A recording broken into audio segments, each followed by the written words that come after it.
joints right here, man, that you play when you feeling down on your isn't right. Play this shit right here and resuscitate your pimping and get you right back on your mission, right? For you hoes, just that shit you play when you ain't feeling like super hoe today. Play this shit right here and to spark up your hoeing and get you right back going, you dig?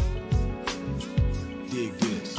Pimps for real, don't mistake it for fashion. The turf that birthed my reputation for mashing was the track with active, attractive hoes. Professional goers that attract the dough.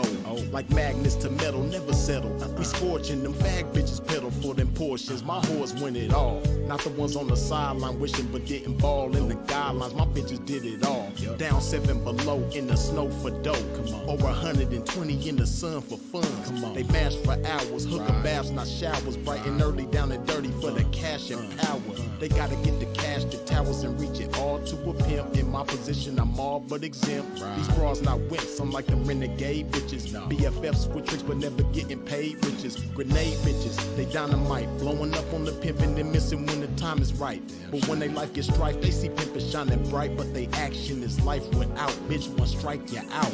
Can't stop, won't stop. Poppin' pimpin', nigga, can't stop, won't stop. Smashing on these bitches, nigga, can't stop, won't stop. Poppin' pimpin', nigga, can't stop, won't stop. Smashing on these bitches, nigga, can't stop, won't stop. Poppin' pimpin', nigga, can't stop, won't stop. Smashing on these bitches, nigga, can't stop, won't stop. Poppin' pimpin', nigga, can't stop, won't stop. Smashing on these bitches, nigga. See, that's the difference, nigga. The pimpin' mashin' for these riches, nigga. Nothing like you master magician, niggas. Smoking mirrors with your game, hella extras to reflect the opposite appearance of a lame. Bitches coming from y'all, I can't rock with those. Tender-footed and rooted in them doctor shows.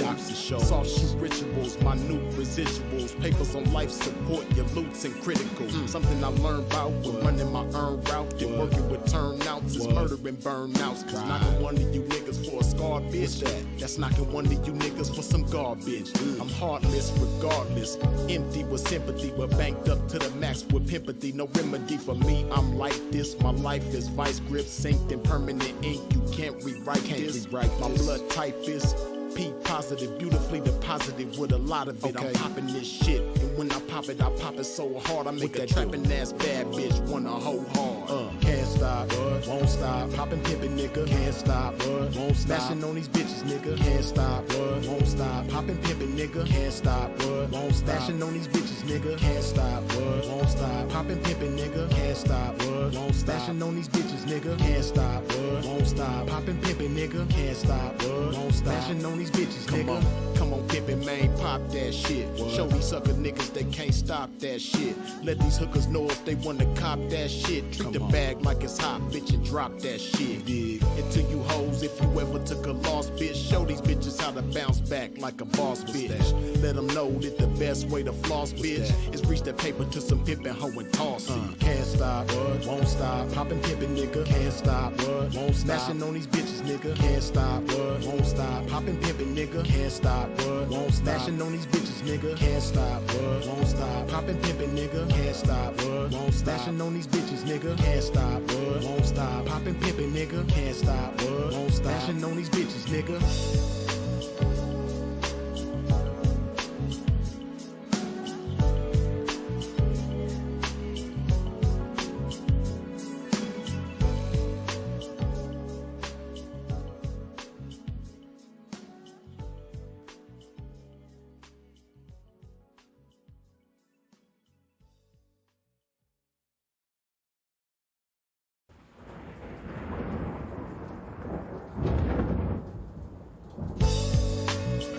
One of them joints right here, man, that you play when you feeling down on your isn't right. Play this shit right here and resuscitate your pimping and get you right back on your mission, right? For you hoes, just that shit you play when you ain't feeling like super hoe today. Play this shit right here and to spark up your hoeing and get you right back going, you dig? Dig this. Pimps for real, don't mistake it for fashion. The turf that birthed my reputation for mashing was the track with active, attractive hoes. Professional goers that attract the dough. Like magnets to metal, never settle. We scorching them fag bitches pedal for them portions. My whores win it all. Not the ones on the sideline wishing but didn't ball in the guidelines. My bitches did it all. Down 7 below in the snow for dough. Over 120 in the sun for fun. They mash for hours, hooker baths, not showers, bright and early. Oh Okay. What's happening with y'all, man? Let me see. Let me get my shit right. Hey, man, if y'all can hear me cool, let me know, man. I mean, I know y'all can hear me, but how does my audio sound? Is it cool? Is it loud enough? Is it clear enough? Let me know. You know what I mean? Because y'all already know I've done it before, but I haven't done it in a long time as far as, go live with a real microphone like I am right now. I've done it before, but it's been a while. Yesterday was the first time in a long time. And because I don't do it all the time, I'm not the most savvy as far as, with the levels and the settings and all that type of stuff. So if I need to improve my audio quality, what I mean? Y'all let me know, man. Is my quality cool? Is it loud enough? Is it clear enough? Let me know. I know I naturally have a lot of bass in my voice, so it probably sound kind of boomy too. At least to me it does a little bit. See, here we go again, man. It did this last time. I don't know why I keep doing that. I know from yesterday that the live didn't end, but wait. Okay. Yeah, I don't know why it keeps doing that, man. Like it'll cause I'm watching the live myself from my phone, right? I'm I'm live on my laptop, but I'm watching the live from my phone so I can read the chat. And just now it did the same thing that it did last night. It showed on the phone like the live ended. But if it shows like that on your end, like if for future reference, because it probably won't do it again. But if it ever looks to you like the live ended, just go out of it and then tap back into it and you'll be able to see it. Because that's what I've been having to do yesterday, and I did it again just now. It appeared on my end like the live ended. Then I tapped out of it and tapped back into it. You know what I mean? And I'm, we right back at it. So yeah, man, excuse the technical difficulties. But other than that, man, what's happening with y'all, man? Hope everybody blessed. Hope everybody's having a good start to a new month. Hopefully everybody ate good on Thanksgiving. I ain't even talked to y'all about that yesterday, man. Hopefully y'all, enjoying the holidays with your loved ones. That's something that you really have to appreciate and value, man. I know on social media, it's all about the clout, and people be getting clout by the things that they floss on social media, flossing money, flossing jewelry, flossing cars, flossing clothes. People floss all this different stuff, right? But one thing you don't see people really flossing on social media is something that's extremely valuable, and that's spending time with your family. A lot of them people that be flexing on the gram, they was by themselves on Thanksgiving. They was eating some bullshit ass food on Thanksgiving by themselves. You know what I mean? So that says a lot about somebody, man. You ain't got to have all the money in the world. You ain't got to have all the jewelry in the world. You ain't got to have it going on like that.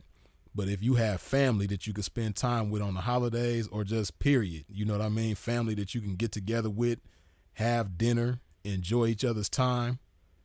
That's a blessing, man. And at least for me, this past Thanksgiving was one of my favorite Thanksgivings ever in my life, man. I'm 42 years old, man. And this past Thanksgiving is for sure like top 5 best Thanksgivings for me ever, right? And it wasn't so much about the food. We ate good and all that. But, my dad got 6 children, right? Multiple baby mamas, you know how it go. Them cats back in the 70s and 80s, man, they was getting busy, right? Pops was one of them dudes, man. Multiple baby mamas, he was a Rolling Stone. But yeah, so Pops got 6 different kids, right? So my youngest sister, she's in high school right now, right? But the rest of us, of course, are grown, much older than her. But this Thanksgiving last week was the first time that us 5 older ones was all in one place at one time.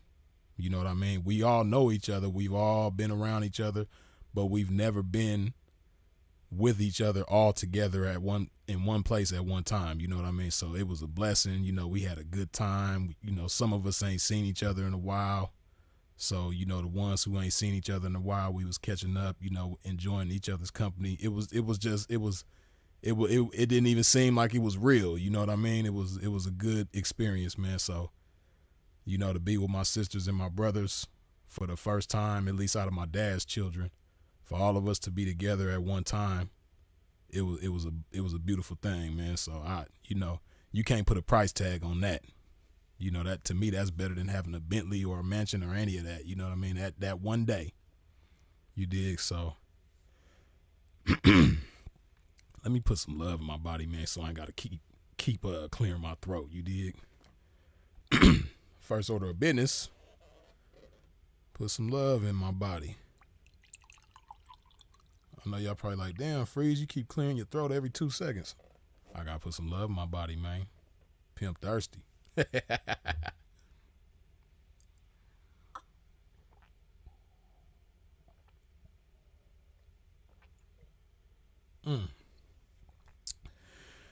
That was so good. I got to double dose that one, man. Put some more love in my body.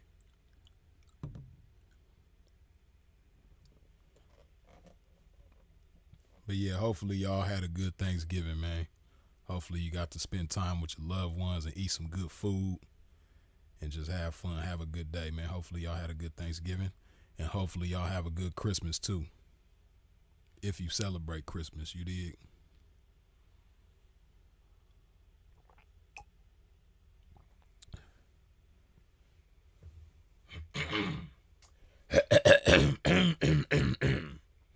Let me get all this throat clearing out the way, man, if I can.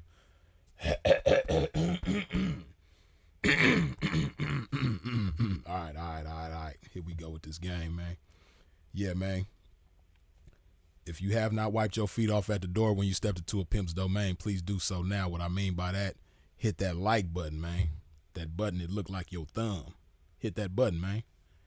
That's all I ask. It ain't gonna kill you. It ain't even gonna hurt you. Take a few seconds out of your time and a little bit of energy to press that like button, man.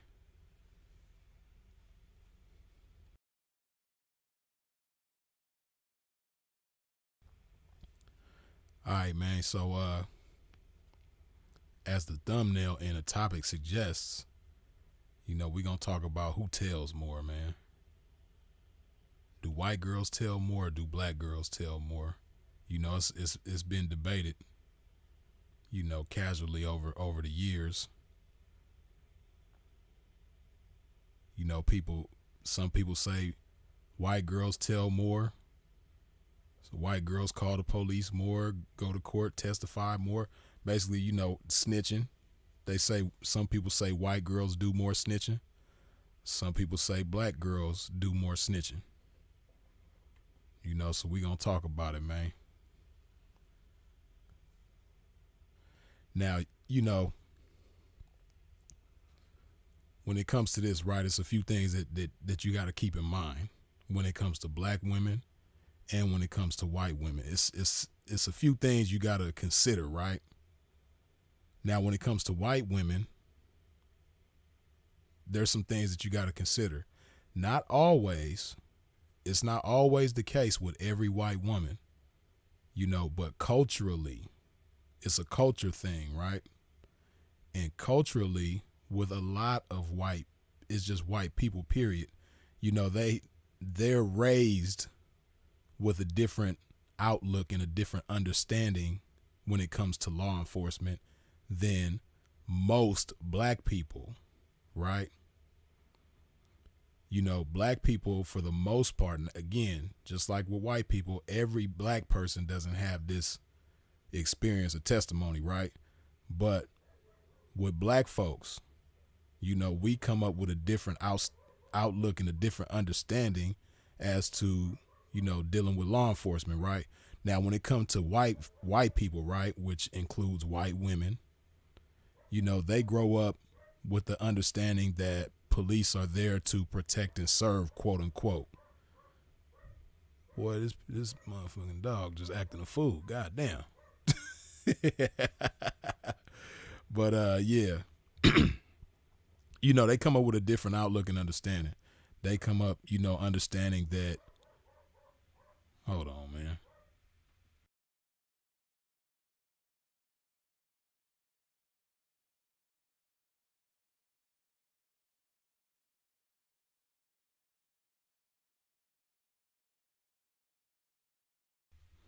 Okay. Man, I felt like Dre for a minute, man, because, shout out to my brother Dre, man, Andre Taylor, man. Sometimes his dog be acting up in the background, too. But yeah, man, white people for the most part, a lot of them come up with the understanding that police are there to protect and serve. And, when they get in a situation, they can call them. They're going to come do their job. They're not going to have any problems with the police. You know what I mean? When they driving around, minding their business, abiding by the law, they generally don't have problems with the police. You know what I mean? They don't get profiled, just because of how they look or what they are. That generally doesn't happen. It does happen sometimes. That's what people don't talk about too, but I've seen it before. There are situations where, a white person can get pulled over or harassed or, messed with by the police just based on, how they look, right? It does happen. It's not as nearly, it ain't in the same galaxy as with us, but it does happen. But again, for the most part, they don't have the same types of issues with the police that we do, right? So a part of that understanding and a part of that, coming up with that outlook, right? They understand that if they get into a situation, they could call the police. You know what I mean? So a white woman, she get beat up by her husband or slapped by her husband or something like that, she can call the police, and in most cases the police gonna come. She ain't gonna have no problems with them. That's how it go. And her husband, the one who might have put hands on her allegedly, he's gonna be treated with respect. They not gonna be violent with him 9 times out of 10. They gonna come ready to talk to him, hear his side of the story. You know what I mean? It's respect. So this is what a lot of white women see. This is what they know in regards to dealing with the police.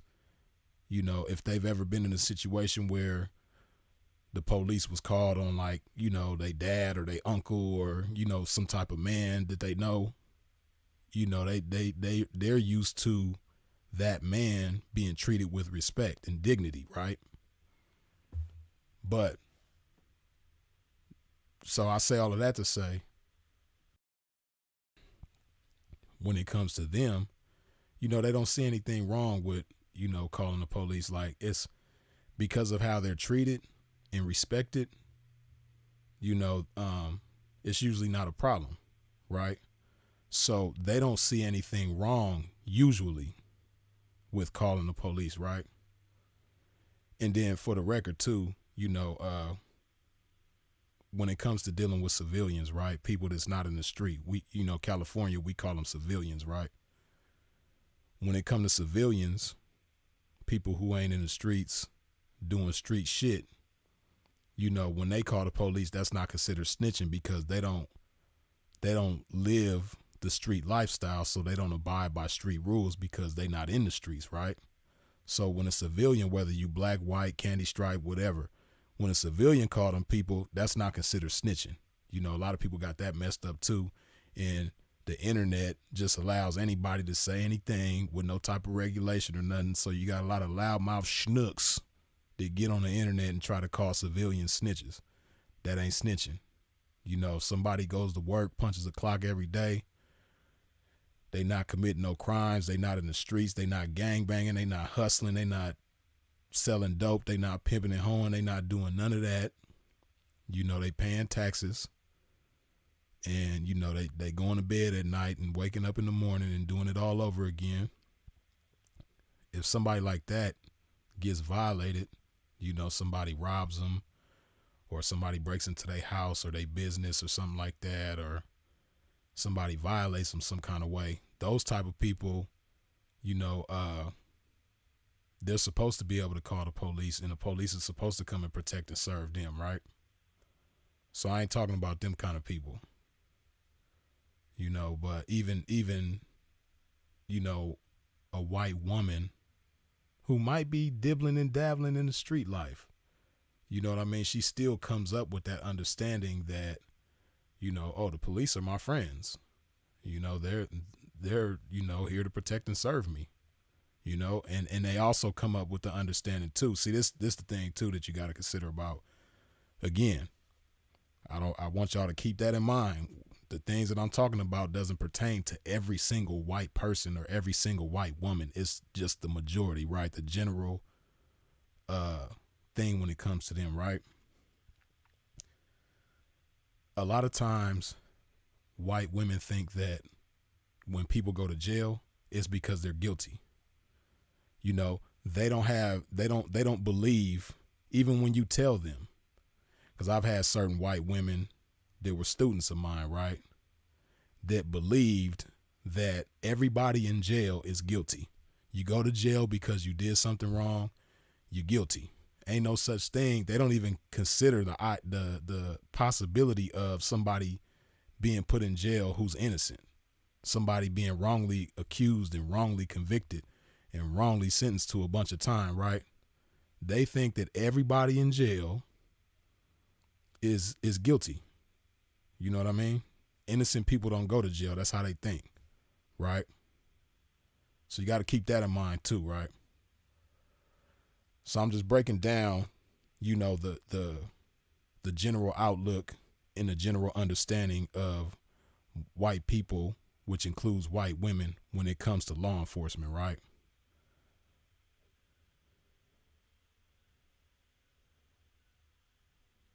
Hold on, you said that's definitely not true.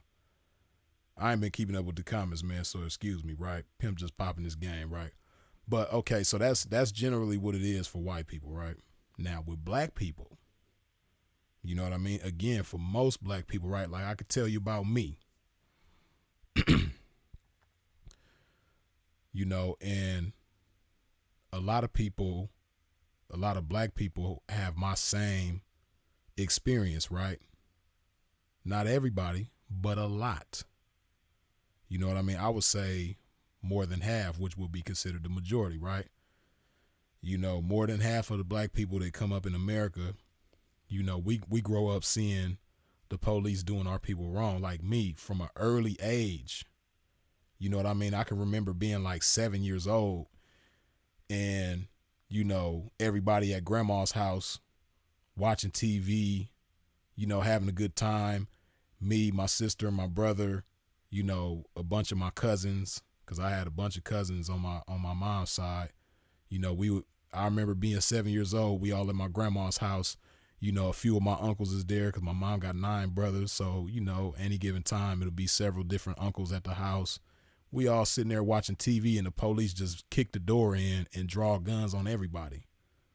Put guns on my grandma, put guns on us kids that's 6, 7, 8, 9, 10 years old. You know what I mean? Like putting guns in our face. You know what I mean? And telling everybody put their hands up. You know,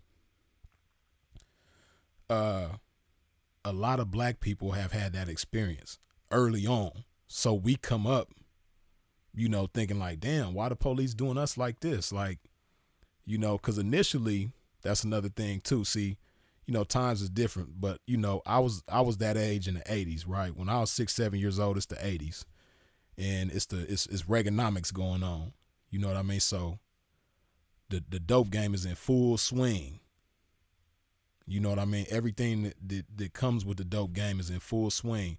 I got, you know, so it's people in the neighborhood, people in the family selling dope, doing dope, all of that. You know what I mean? So, also what was happening in this era, right? The police, they would try to befriend us when we were kids. You know what I mean? And they knew that we liked baseball cards, because when I was coming up, baseball cards was a big thing, right? They'll pull up on us in the hood, you know, give us free baseball cards and shit like that. And, you know, try to, you know, talk friendly with us. So we thinking like, okay, the police is good people, right? So just imagine me. I'm 6 years old, right? I'm playing with my friends in the neighborhood. We playing baseball or football or whatever. Police pull up on us. They giving us free baseball cards out the window. They telling us, hey, come here, we got something for you. We running up to the car. They giving us free baseball cards and all that, right? So we thinking they cool. Then next thing you know, that same little kid who the police was just being friendly to and giving baseball cards to, busting his grandma's house and put guns on him and his siblings and his little cousins and his grandma and everybody, putting guns in their face, telling them to put their hands in the air. You know what I mean? Like, but I say all of that to say, you know, for a black woman, you know, there's a lot of black women who have that testimony, who have that experience, you know, from an early age. Then on top of that, a lot of them, you know, you just got so many bad scenarios, right? You got black women whose father or grandfather or uncle was killed by the police or beat up by the police and maimed and injured by the police. You know what I mean? You got while you do have a lot of people that's guilty, you got a lot of people that's not guilty that's doing decades in prison right now. You know what I mean? Who really didn't do the crime that they was convicted of. You got a lot of that. And then you also have, you know, a lot of situations where the time don't fit the crime. You know what I mean? Like, you know, a lot of y'all ain't familiar with the origin of the 3 strikes law. You know what I mean? But the first dude to get struck out in California with the 3 strikes, he got a life sentence for allegedly stealing a slice of pizza. Now, of course, if you steal a slice of pizza, that's illegal. You know what I mean? And you should expect some type of consequence for that. But a life sentence, that's crazy, right? So you have a lot of those kind of, you know, that's the most famous or one of the most famous situations of that type of stuff happening, right? So you got a lot of that going on in the black community. So whether it's happening to you or you hearing about it happening to people that you know or in the families of people that you know, it's just so much of this being put on you coming up that, you know, you start to think like, okay, the police is your enemy. Just like if you from a certain gang or a certain neighborhood, the people down the street is your enemy. You treating the police like them, like you looking at the police like they from the opposite gang, they from a rival gang. You know what I mean? So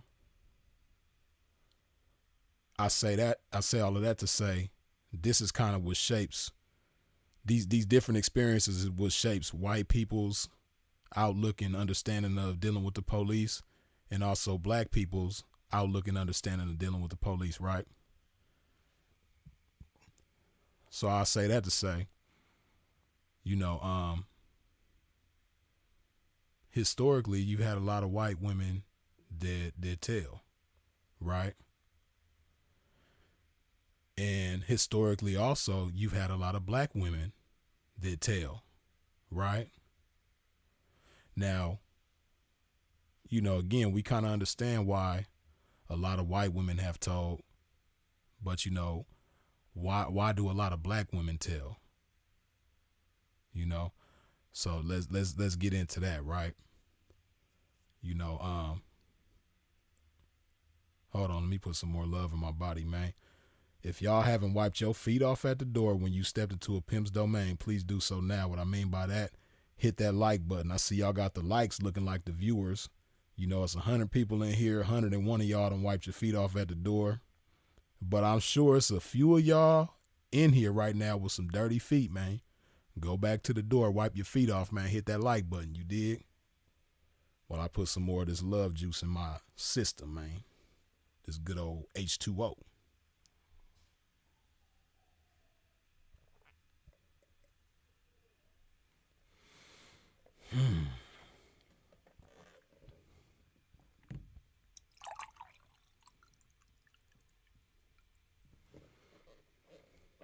Hey, that water just sounds so good pouring up to the microphone, huh?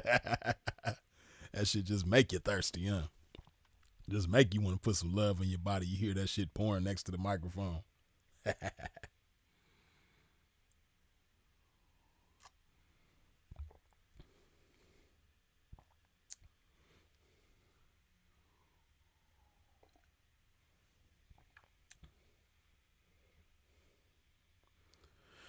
Okay, man, so right back to it, right? So, you know,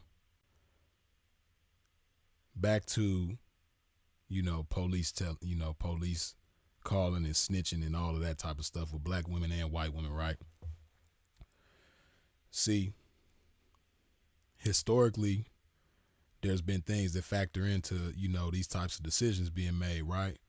But in the last 6 or 7 years, it's been some different things that have come into play that influence these types of decisions, right? And you have white women that are influenced by these things, and you have black women that are influenced by these things, right? Let me break it down for you. It's this thing, right? I don't know if y'all, a lot of y'all ever heard of it. It's called clout, right?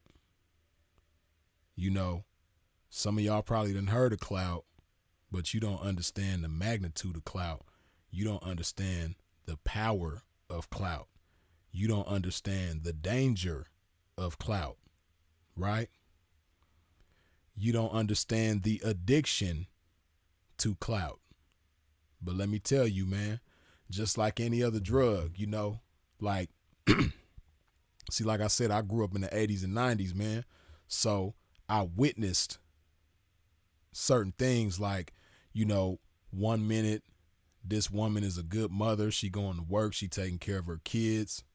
You know what I mean? She ain't in the street. She ain't doing nothing wrong. She ain't never committed a crime. She ain't never been to jail. None of that, right? Then she get addicted to crack. She starts smoking them rocks. Next thing you know, she doing all kind of shit you never would have imagined her doing, right? She breaking into houses. She selling diapers. She leaving, 2 and 3 year old babies at the house for days at a time by themselves. All type of crazy stuff, right? And you looking at her like, damn, I never would imagine, she would have did some shit like that. I never would imagine Tina would do her kids like that. I never would have imagined Tina would be, doing some of the stuff that she doing. Hey, but you got to keep in mind, Tina ain't in her right mind because Tina's smoking them rocks now, so Tina, she's somebody else. She ain't even Tina no more. She's somebody totally different, right? But we all kind of, at this point, we all have seen that, right? We've seen a whole bunch of Tinas, whether it's crack, whether it's crystal meth, whether it's some type of opiate, whether it's, Percocets, fentanyl. We've seen people go from, decent people and all that type of stuff to, people that just like lose their mind and do crazy shit, right?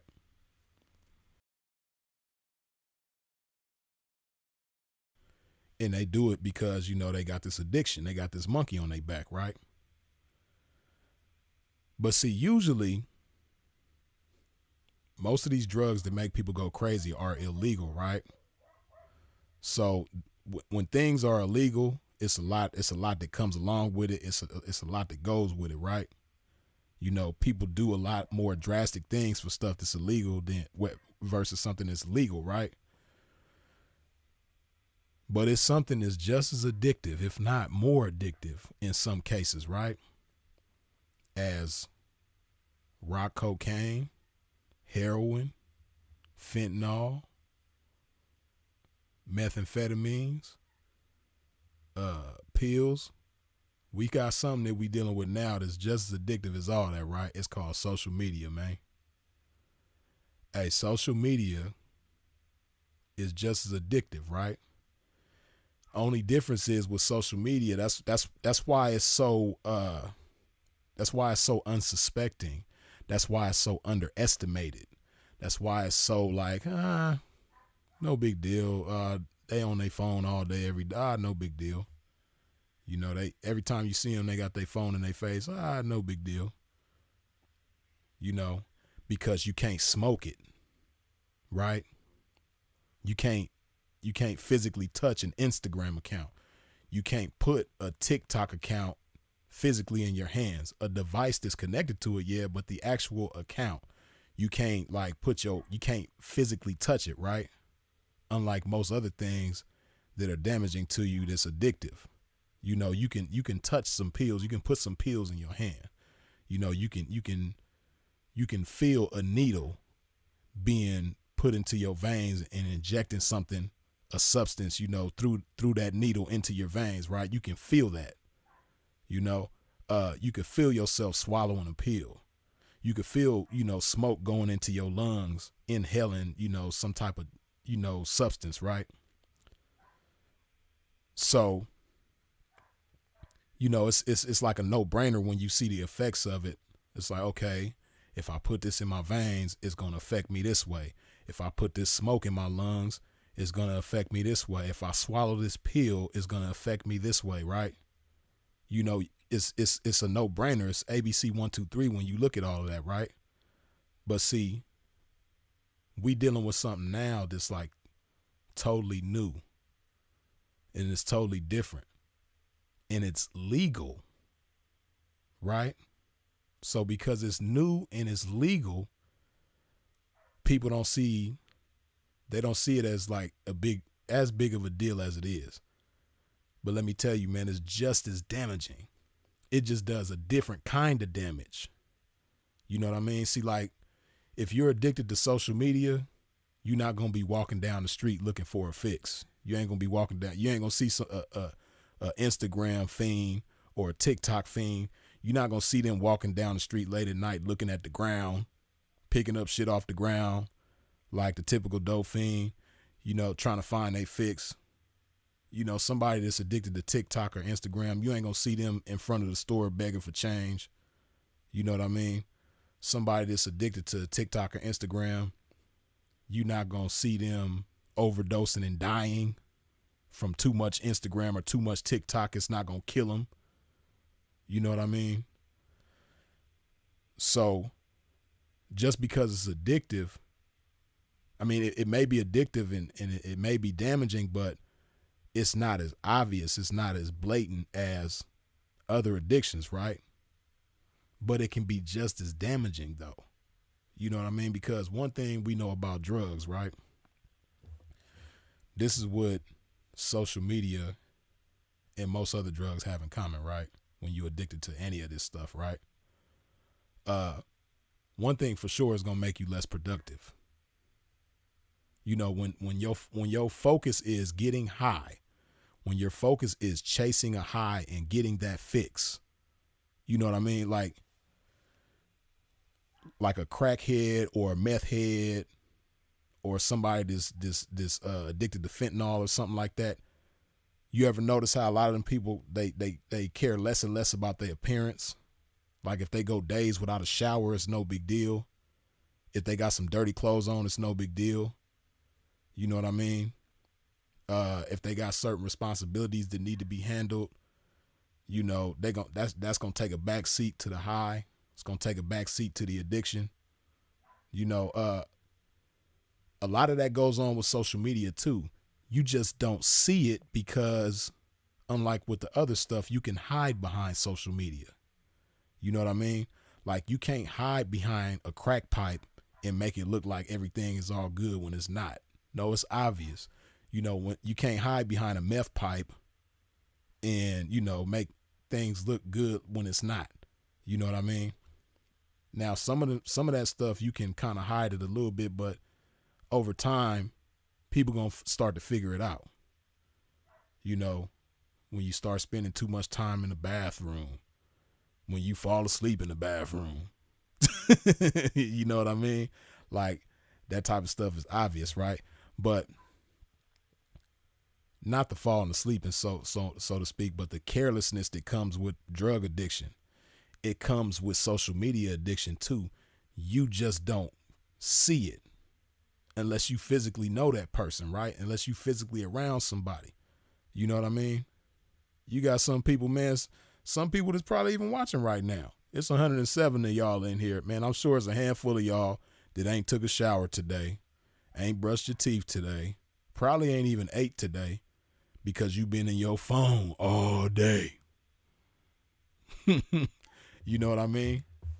Just like it's a crackhead somewhere that ain't took a shower today, ain't brushed their teeth today, ain't hardly ate nothing today because they've been getting high or chasing they high all day. But see, I can't look through the crowd. I can't be like, oh shit, Snake Eyes, man. I see you, man. Snake Eyes, man. I know you ain't took no bath today. I can't do that. I can't be like, oh, Kalen Ward, I know you ain't brushed your teeth today. You been on this phone. Andre Davis, man. I know you. Come on, man. Get it. I can't do that. Everybody look the same in the chat. You know what I mean? Supposed the Prince, man. You ain't shaved in 5 days, man. Come on, man. Get it together. I can't do that. You know what I mean? I can't look through the crowd and see who's YouTube junkies or Instagram junkies or TikTok junkies and who ain't. Everybody look the same. But I guarantee you, they in here though. Might not be a whole bunch, but it's some TikTok junkies in here right now. It's some Instagram junkies in here right now. You know what I mean? So I say all of this to say this factors into why a lot of people call the police. A lot of females call the police and use the police as a weapon, right? See, it's a new time, right? So it's a new generation of people moving around. And with this new generation of people moving around, see, like when I was a kid, right? If you came in last place, you just came in last place. You didn't get a ribbon. You didn't get a trophy. You didn't get celebrated. You just came in last place, right?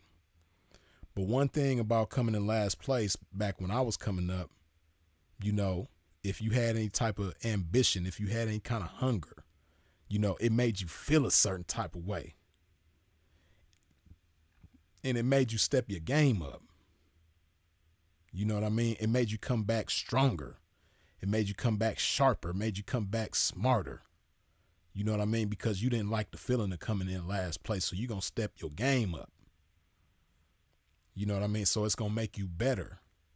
Like that feeling of coming in last place is going to make you feel better. It's going to make you better, right? It's going to spark something in you. Right? But now we have a generation of people who, you know, they in their early 20s, mid 20s right now. When they was coming up and they came in last place, they still got a trophy. They still got a ribbon. You know what I mean? They got a trophy for participation, or they got a ribbon or a medallion or something for, you know, just for them participating. You know what I mean? They got a pat on the back for participating. Right? And a lot of this happens, you know, when they mama, you know, get to tripping. They came in last place. See, a lot of these people had these kind of parents, right? They came in last place. They seen their baby crying. And the mama started flashing like, hold on. Y'all need to give my baby something too. You know, what you trying to say? Them other kids is better than my baby, so they get something and my baby don't? My baby participated just like everybody else, so my baby need to get something too. Y'all need to give my baby a trophy or a medallion or, you know, something, a certificate. You need to give my baby something. You know what I mean?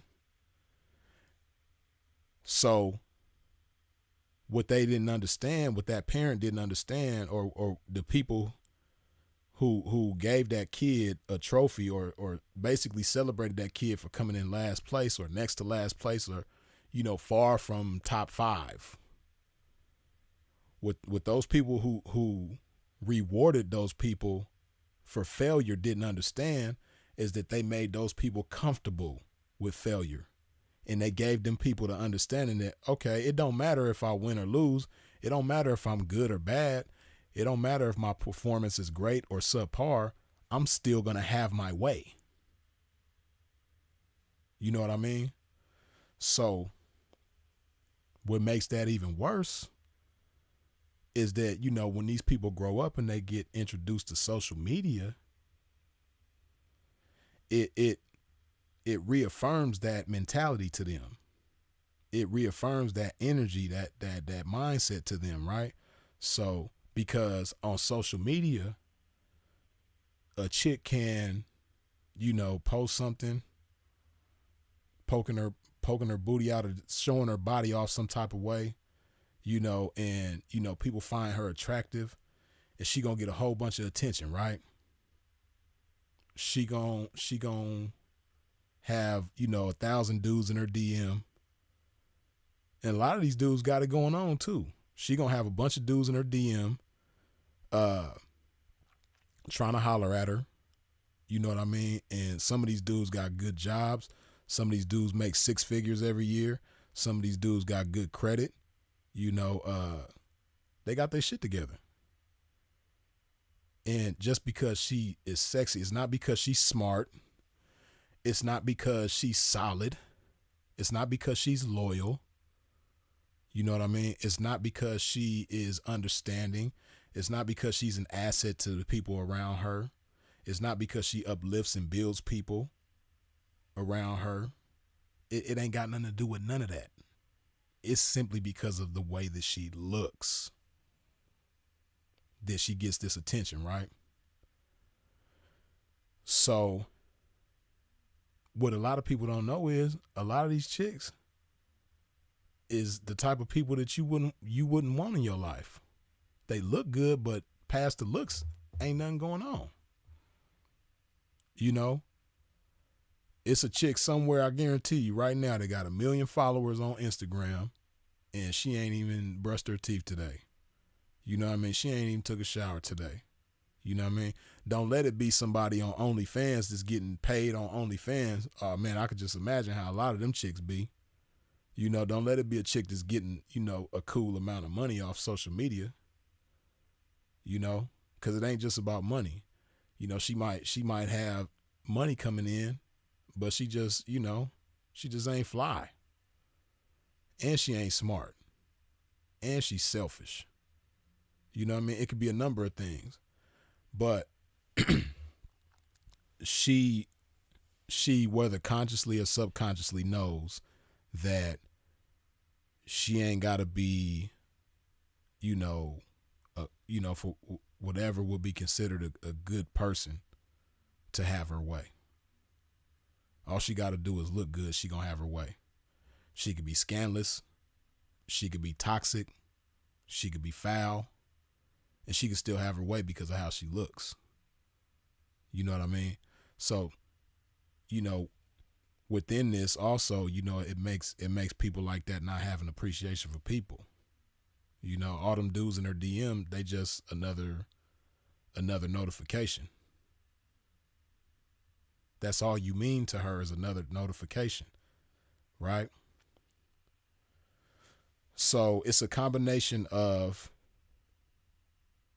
people not having true value to her, and then also her being able to have her way without herself having any value, or at least displaying any value to anyone. You know, she still gets to have her way, and she doesn't value people. Right? So, you know, the recourse is different when she has confrontations or conflicts with people, right? The recourse is different. See, before this social media era, right, before things were the way that they are now, you know, like I said, if a white girl called the police on somebody, 9 times out of 10 is because she was raised to understand that that's what you do. It ain't nothing wrong with it, right? And, you know, a black girl or a black woman who called the police before social media. You know, it could be for various different reasons. You know, because you know that type of individual that doesn't value people and doesn't have any value of her own. You know, those kind of people existed before social media. Of course, it's just on steroids now. It's out of control now. You know, so you had that going on before social media too. But now, hey man, every time I look up, it's somebody, and then that's the thing too. See, before, you know, what kept a lot of people in the streets from snitching, you know, even females, is that they didn't want to deal with the consequences of doing that, right? It was real consequences. You know, just think about people in the game, right? Before social media, we wasn't seeing each other on the internet. We seeing each other outside. We seeing each other in real time, face to face in the flesh, right? So if you become known as a snitch, you gotta be constantly looking over your shoulder. And for a female in the game, that's crazy. You can't even function right. Just imagine a female in the game before 2015, right? Before social media became as interactive as it is now and as clout driven as it is now, right? You know, where a time where your clout came from, you know, what you did outside, what you did in real life, right? During that time, a chick in the game who got to go outside and get money every day, having a snitch jacket on her. You know, ain't no way in the world that she could comfortably move around in the game, get money without worrying about somebody trying to knock her head off or do something to her. You know what I mean? Or even if they ain't trying to knock her head off, you know, vandalizing where she stay at, vandalizing her car, just doing all kinds of shit to her. You know, trying to beat her up. You know, trying to, you know, delete her. You know, ain't no way she could comfortably move like that, right? So, that you know, that fear of consequences kept a lot of people from doing certain things, right? And then not just that, but you know, people understood that, you know, it was cowardly in a lot of ways, you know, because that's ultimately what it is. If you live in a certain lifestyle, right, that's contrary to the law, and you using the law to your advantage against other people that's on the same side as you, doing the same thing as you, people that you might even be partners with and fucking with, and they fuck with you. If you use the law against people like that, then that's cowardly. You know what I mean? Because it's like the thing is, you can't have your way by just being who you are and what you are in the streets. So in order to have your way, you using the assistance of them people to get certain people out the way, or to, you know, because they do that too. They pay people for snitching. You know what I mean? So in order to level up, you like, oh shit, I could just get, you know, these people ain't nothing but competition anyway. I can get my competition out the way and they gonna pay me for it. Oh, cool. And they gonna let me keep doing my thing? Psst, cool, bet. You know what I mean? So, but it's cowardly though. And people understood that, you know, for the most part, most people in the streets, you know, had that same kind of outlook on snitching, right? That it was cowardly and nobody likes to be seen as a coward, you know, and nobody likes doing coward shit. So that's what kept a lot of people from doing it back in the day. But now the consequences ain't really there like that, because you don't have to come outside. You don't have to be seen physically in the flesh. You know, you can hide. There's so many hiding places in the world where you could just stay under a rock physically, but, you know, be visible, very visible on the internet, and do and say all kinds of foul stuff, and you don't have to deal with the same type of consequences that people back in the days had to deal with, right? So this is what, makes a lot of people snitch. And I say all that to say this, right? Like me, I'm not I can't think of the term for it, right? But I'm not a person who walks around and keeps the statistics of, white women snitching more or black women snitching more. I don't have any statistics on that. Like, I ain't did no surveys on it. You know what I mean? I haven't, done like some people do and try to get, documents on everybody and running everybody's name in the game and all that. That ain't me. Right? But I do see certain things. Right? I do see certain things. And man, I can't tell you who's snitching more, but I can tell you what I see a lot more of nowadays than I did back in the days, and that's black women snitching. Back in the days, you didn't see a whole lot of black women snitching. Like I said, it ain't a brand new thing. It's not like back in the days wasn't no such thing as black women snitching. But nowadays, from what I see, like I'm talking about me personally, my own personal account. From what I see, it's a lot more black women snitching than it ever was back in the day. You know what I mean? And, like I said, the outlook and the understanding is just different, and social media got a lot to do with it. Social media, see, this is another thing about social media, right?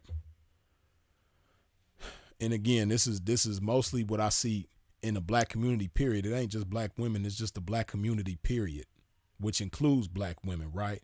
And again, this is just my opinion, but this is what has a lot to do with a lot more black women snitching from what I see, right? See, one thing about social media, it gives people the impression, well, people who are addicted to social media, it gives them the impression that rules don't matter, right?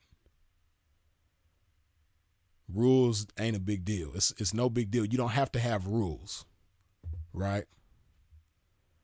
And people who don't have rules, people who don't live by rules, they'll do anything. Because rules come with consequences if you break rules, right?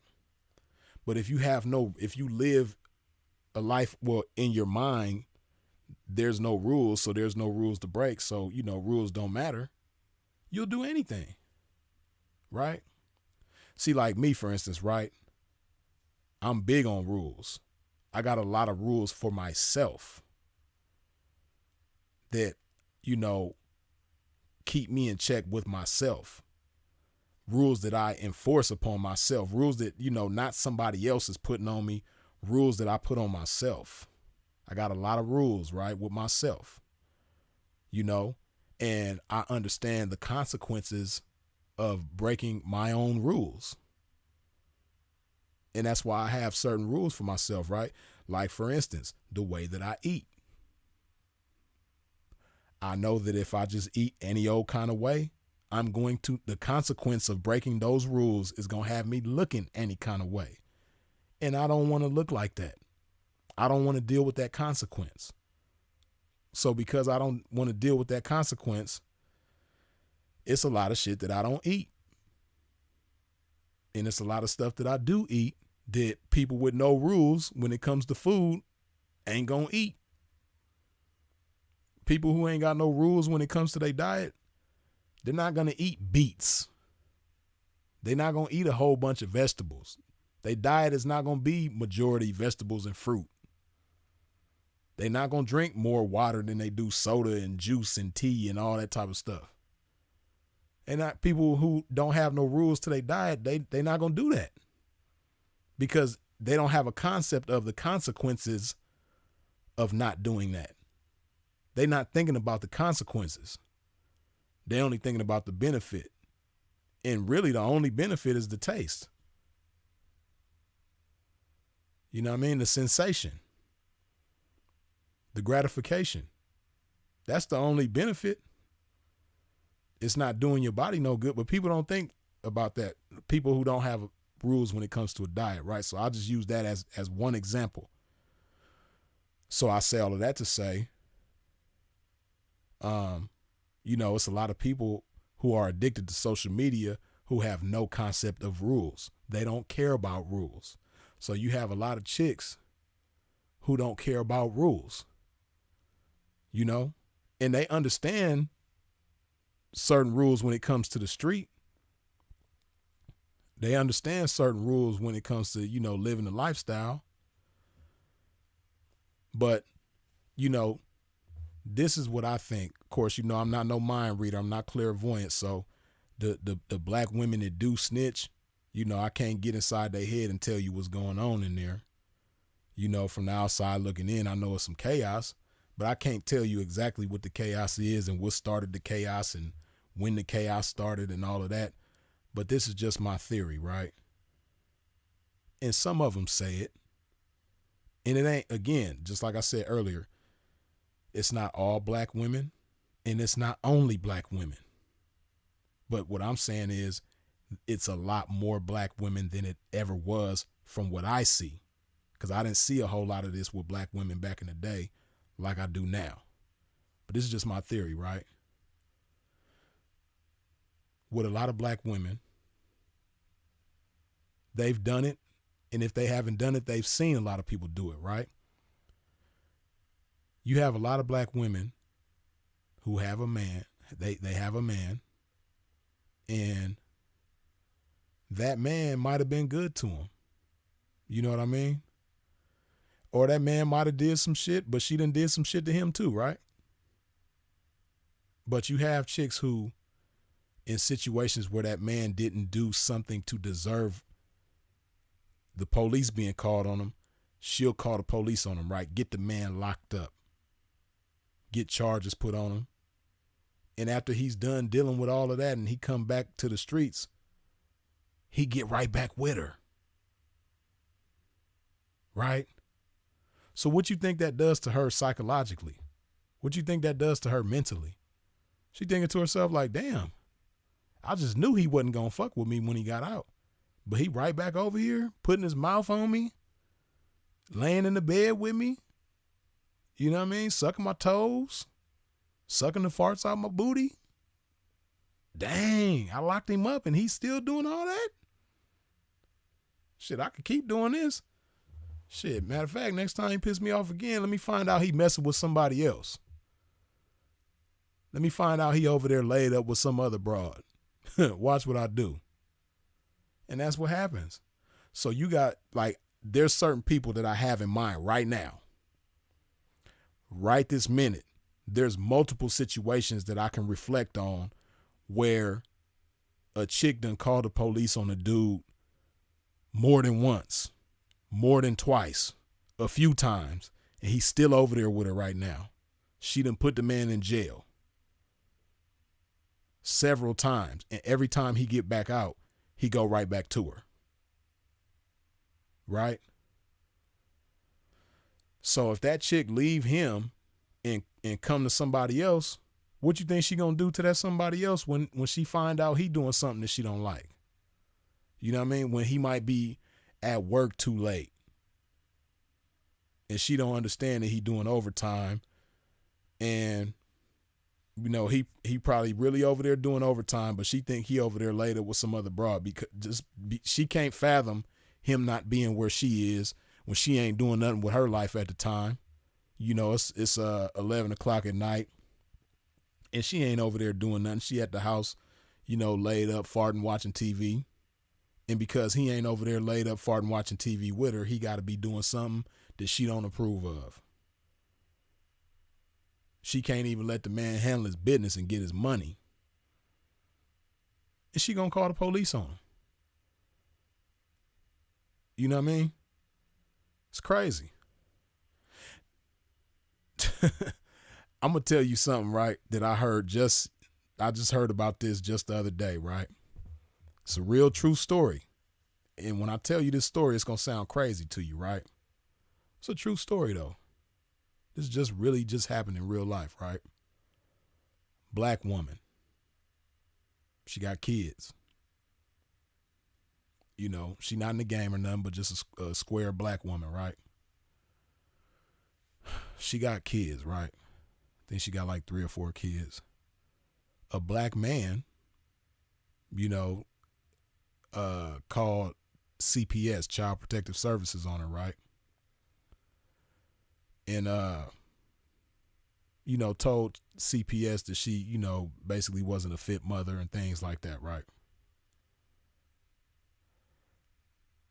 And the cold part about it, some of the stuff, I ain't gonna get into details about it, but some of the stuff that he said she was doing, she actually was doing.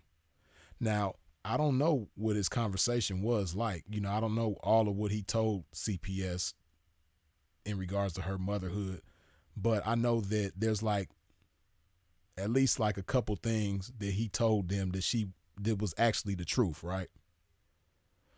So this is the thing about it, right? That's just like me, right? If I'm doing something in the streets and somebody called the police on me and I know who called the police on me, like if I really did it or if I'm really doing it, I might be a little upset with that person, but I ain't gonna be too upset because I know I really did it, right? So it's like, I'm not gonna get back at that person by calling the police on them, is what I'm saying, right? Like they called the police on me. I ain't gonna do that, right? Because that just ain't my getting. But this chick, right? So dude called CPS on this chick, right? And what she did in return was so cold. Let me tell you what she did, right? This chick, I don't know how she got a hold of this shit, right? But I guess like she must be in cahoots with some chick that the dude is having sex with. So dude went and had sex, used the condom, busted in the condom, and the chick who had sex with the dude, you know, somehow, you know, she get the condom to the old girl who got CPS called on her.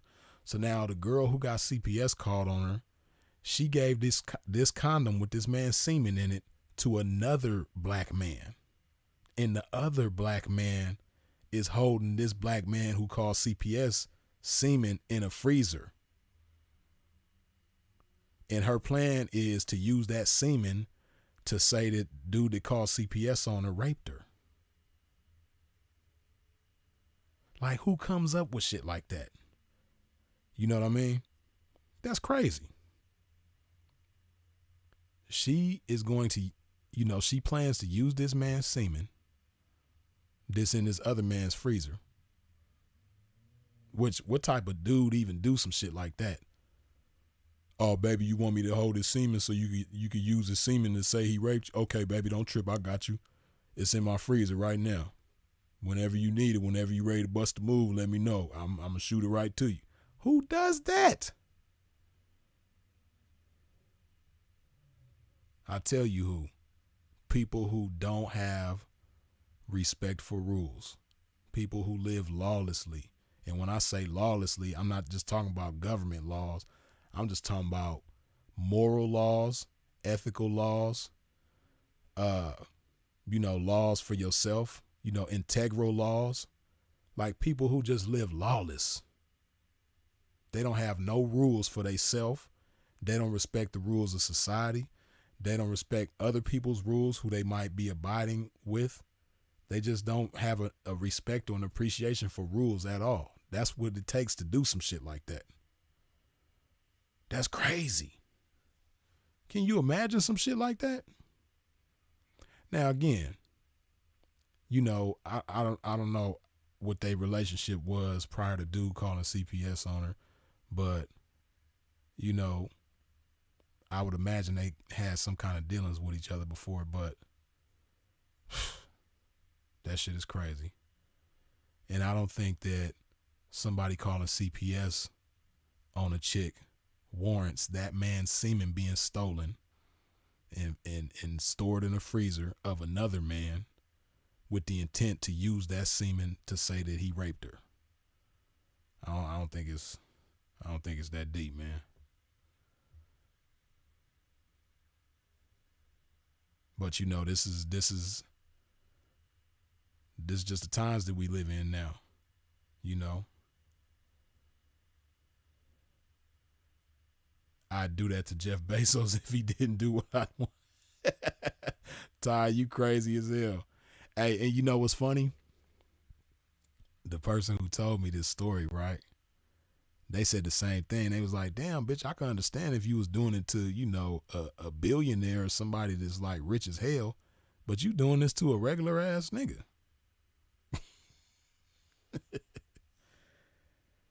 So, but I say all of that to say, again, it's crazy, man. I haven't seen this in the past like I'm seeing it now, man. I see a lot more black women, you know, weaponizing the police against people than before, right? Hey, and for the record, man, shout out to the black women that don't weaponize the police against nobody. Shout out to the black women who have rules for themselves, who respect rules of others, who just have an appreciation and a respect for rules in general, right? Shout out to the black women that's just solid. You know what I mean?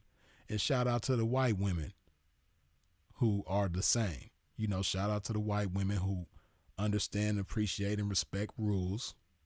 Shout out to the white women that don't weaponize the police against people.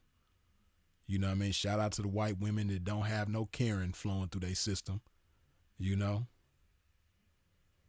Shout out to the ones that keep it solid, man. I ain't talking about y'all, because I know y'all out there, and I had to acknowledge y'all and let you know that Freeze appreciate you if don't nobody else. Freeze probably appreciate you more than anybody else for those reasons alone. You know what I mean?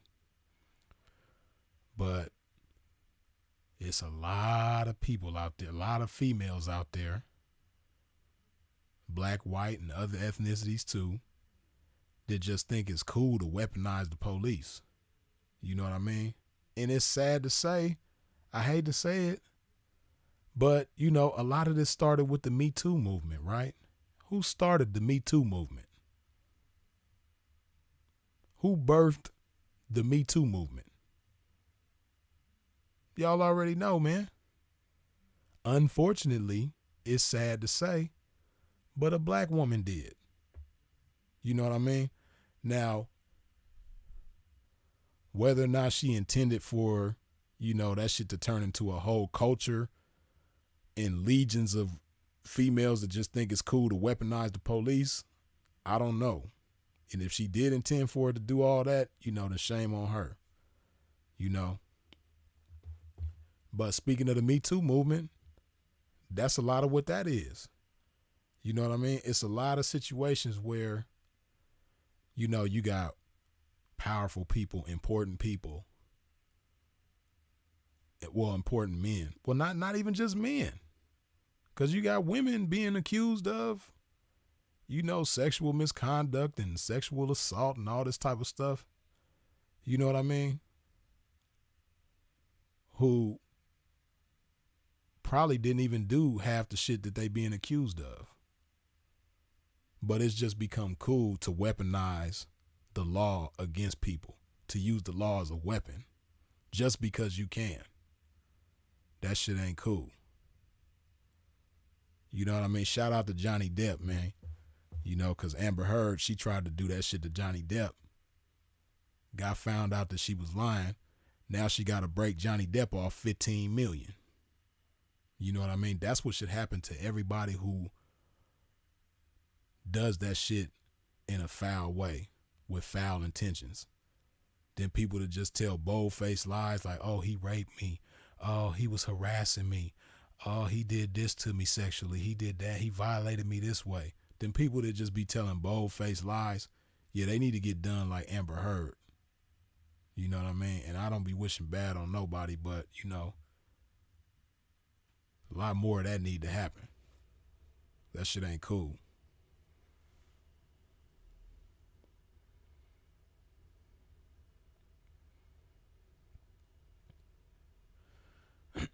Another woman stabbed one of my friends in the heart, and he bled out and died in front of his 2 kids. Damn. I believe it. A woman got my little brother's best friend's brains blown out on his dashboard and bragged about it. When she died, all of her friends were posting how great of a woman she was. Yeah, that's unfortunate, man. Yeah, that's just like you know, y'all probably seen the story of the ex-football player down there in Florida. His girlfriend was mad at him for whatever reason. And you know, she had her brothers go over there, and the ex-football player ex-boyfriend, he ended up gunning the brothers down because they was trying to do something to him and his brother. You know what I mean? Just stuff like that. You know, sending people to crash out just based on how you feel. You know, it's a lot of that, and that's a whole nother conversation that I didn't even touch on. But you know, chicks that like send a brother or a cousin or their father or somebody, you know, some man in their life, send them to crash out just based on how they feel. Put some more love in my body, man. Hold on.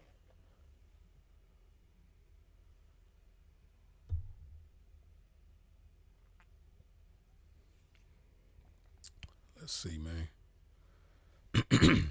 Okay, it's 146 of y'all who done wiped your feet off at the door when you stepped into a pimp's domain. But out of the 107 of y'all that's in here, I'm pretty sure that not everybody, hold on, pretty sure that not everybody has wiped their feet off at the door, man. So if you ain't wiped your feet off at the door when you stepped into a pimp's domain, please do so now. What I mean by that, hit that icon on the screen that looked like your thumb pointing upward. You dig?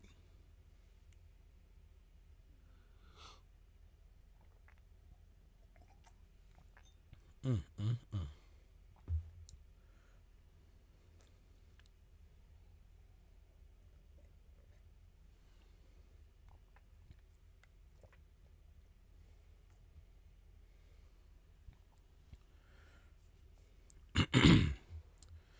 DeBell, shout out to DeBell. DeBell say freeze. What about women using family court to separate children from their fathers for child support? Yeah, again, you know, that's a whole nother conversation, man, that, you know, that's been going on for a long time. But, you know, maybe on another video, I'll break that down. You know, the origins of that, when that started, why it started, you know. We could do a whole nother video about that. But yeah, that's a good topic of discussion, DeBell, for real. You already know, man. We all, especially again, unfortunately in the black community, it's a lot of that goes on too. White community too. You know, it's some white people going through that too. It's some white fathers that's being you know, wrongfully put on child support. I just seen that, man, and it's crazy because I don't like watching them kind of videos, right? Like videos where people getting killed, people getting shot and killed on video. I don't like watching that type of shit, right? Because, well, you know, it's a lot of reasons, but I just don't like watching that type of shit, right? But sometimes I'll, you know, stumble upon shit like that, and I don't know what the outcome is gonna be, and I might see some shit like that, right? But I just seen something that just happened like probably about a month ago in Texas, right? White dude. This white man went to his ex-wife / baby mama's house to pick up his son. And his ex-wife / baby mama is married to this other dude now, right? And some of y'all probably seen the video too. I seen it on Twitter. But dude go over there hitting in his the baby daddy, his current wife is recording everything from the car, right? So baby daddy go over there, to get his son, and him and his baby mama bump heads about it, right? So he flashing on her, right? He like, you keep doing this with me, and I'm gonna take you to court. What time I'm supposed to be over here to get my son, and you keep giving me problems about it, yada yada, right? So while he's telling this to the baby mama, her husband, who's off to the side, he tell dude to leave. Right? He tell the baby daddy, leave, get out of here, woody woody whoop, right? So of course the baby daddy, he ain't trying to leave because he's there to see his son. He want to see his son, right? So they telling him that the son ain't there, this, that, and the third, right? So the new husband goes in the house and come back out with his I think it was a rifle. He come back out with the blower, basically, you know what I mean? And he holding the blower. The baby daddy get in his face like, you gonna have to use it. You gonna have to use that. Da da da da da da. Right? So they get into it. The baby daddy tries to grab the blower from the new husband. The new husband snatched the blower away and end up killing dude. You know what I mean? So that's a situation where, he was just trying to be a good dad. They wasn't seeing eye to eye, and I can't say who was right or wrong because I don't know the full story. I don't know all the details behind the scenes, right? But, from what it appeared, one thing that you can't really debate is that, he wants to be in his son's life. And he went there to go and see his son, pick up his son. You know what I mean? That type of stuff got to be appreciated. And obviously, for her own personal selfish reasons, the mother was on, she wasn't on the same time that the baby daddy was on as far as the son being in his life. And again, like I said, I don't know all the details, so I ain't going to sit here and talk like I know everything about that and say who's right and who's not right. But what didn't deserve to happen is that man to lose his life while he was there to pick up his son. You know what I mean? He didn't threaten to hurt nobody. He didn't threaten to beat up nobody. He didn't threaten to kill nobody, shoot nobody. He didn't threaten any of that type of stuff, right? He threatened to take them to court. You know what I mean? But other than that, he didn't threaten. He wasn't a physical threat to anybody.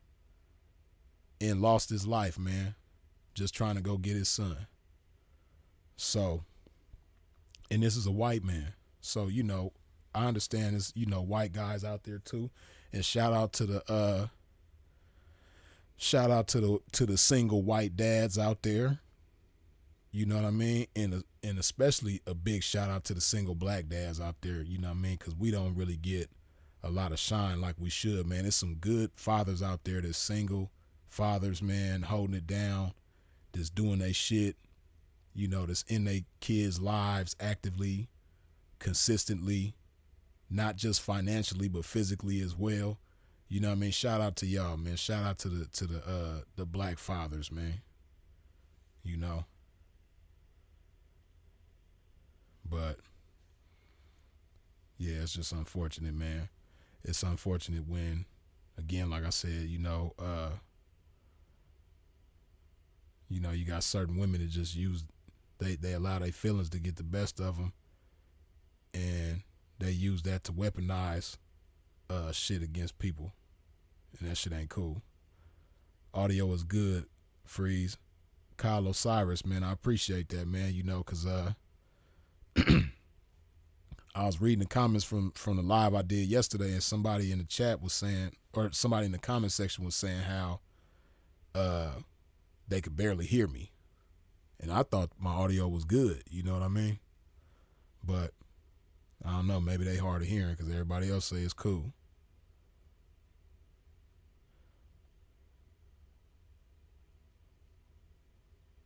Right, Robert Platinum says, your stepfather deleting your real father. If it was me, it would be a problem as soon as I got older. Yeah, because I'm sure that young, blessings to that young boy who lost his father, man, because that shit ain't cool. You know, especially at the hands of his stepfather. You know, somebody who he got to see all the time because his mother is still married to the man. You know, it's just unfortunate, man. So, you know, blessings to that young man, blessings to the family of that father that lost his life and all of his loved ones, you dig?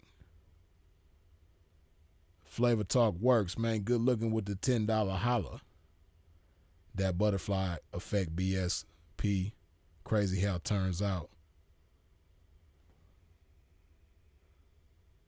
I can't see. I think that's an emoji. Something, though. Shaking my head. Appreciate you, man, with the $10 holla. You dig? A lot of women have lied.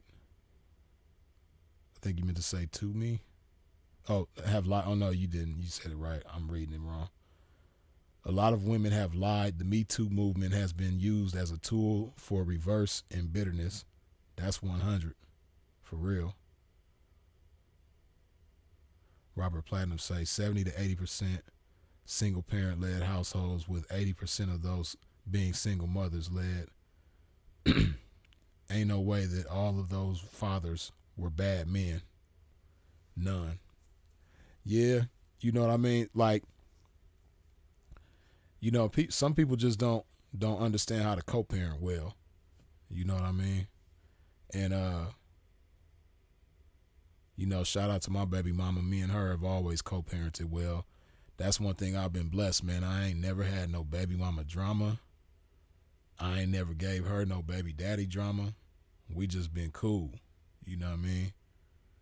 We get along well. We co-parent well.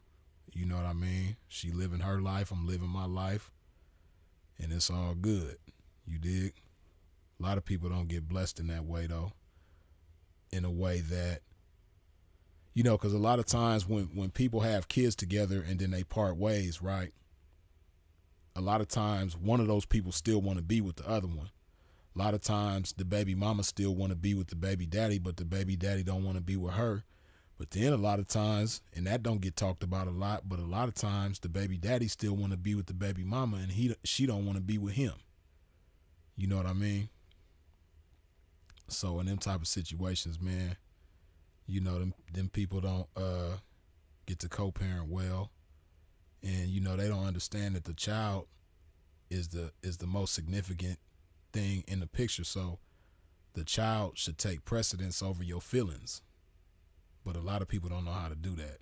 You know what I mean? And fortunately, my kid's mother and me, we've been able to do that. But it wasn't like we was, you know, one of us wanted to be with the other after we parted ways. And it was to a point where we just was being hateful towards it. It wasn't never none of that. You know what I mean? I just got blessed. But I got some partners who done been through all that, man. And shout out to them, because it's messed up when you have, like, see, you got a lot of single mothers that don't understand or appreciate that, man. You got some single mothers that have a father that want to be in the child's life, but they just denying the father, and most importantly, denying the child of that connection with the father. You know what I mean? That shit ain't cool. You got some guys that do that too with the mothers, but, you know, it's a lot more of it with the, you know, with the child and the father suffering from that. Brother Bill, good looking with the $2 holla, you dig? Glory to God for this game. Blessings, Freeze. Blessings to you as well, Bill. Good looking.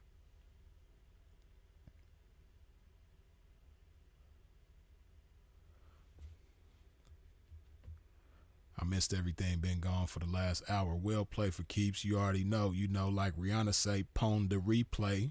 You know what I mean? You could get everything that you missed. You dig?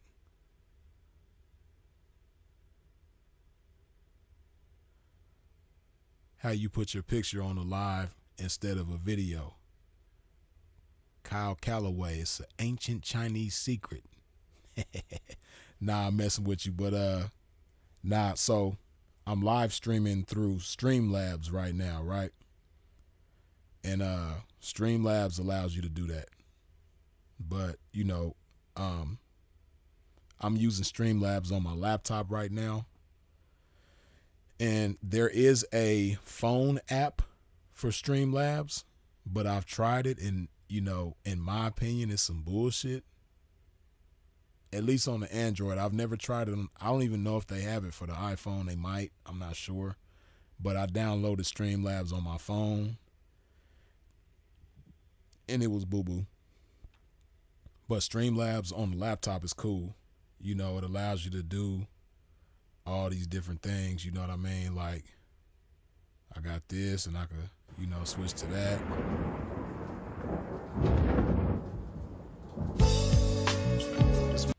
You know what I mean? Streamlabs allows you to do all that. You dig? So Streamlabs is cool for, all this kind of stuff. So, but yeah, if you Kyle Calloway, if you want to stream like this, stream. I know they got other apps out there too that you could use, but I use Streamlabs for it. And Streamlabs is cool. Shout out to Streamlabs, you dig?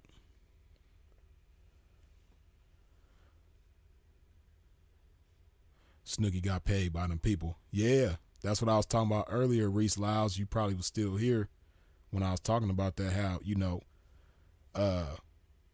one thing that makes a lot of people inclined to snitch, you know what I mean, is the payment. Like, them people really will put you on payroll to, give people up, so it's crazy, but it's real.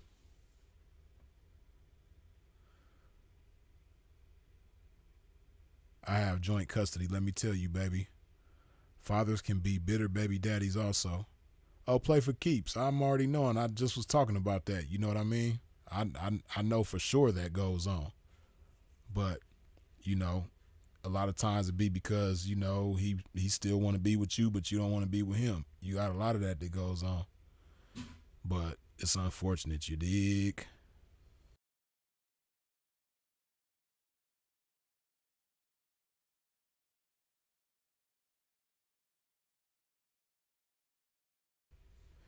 You've been steady improving with the graphics on the lives for years. Good work, bro. Brother Bill, good looking on that, man. I appreciate that. Yeah, I done came a long way. When I think about, the quality of what I was doing from when I first started, I used to, me and Sinful, we used to look at people like Tommy Sotomayor, because he was one of the early ones where his setup was just so professional and so advanced and had so many moving parts. We used to look at him and all like, damn, I could never imagine doing all that type of stuff. But now a lot of the stuff that him and others do on YouTube, I know how to do most of it myself. So it's still some things that I ain't advanced on, but I have came a long way though. Now that you mention it, when I when I think back to how I first started to now. You know what I mean? And the things that I'm able to do and know how to do. Yeah, I done came a long way. And for the record, all the stuff that I know how to do, I taught myself. So a lot of people, they don't do things. Like, again, you got a lot of people that was looking at Tommy Sotomayor and the things, like other people like him, and the things that they was doing. And, they would say like, dang, I don't know how to do that. And like I say all the time, when you say I don't know how, that's another way of saying I don't want to. And me, when I look at stuff like that, if I want to, I'm going to figure out how to. Some people sit back and wait for somebody to show them how to do stuff. Me, I'm going to figure it out. The majority of stuff that I know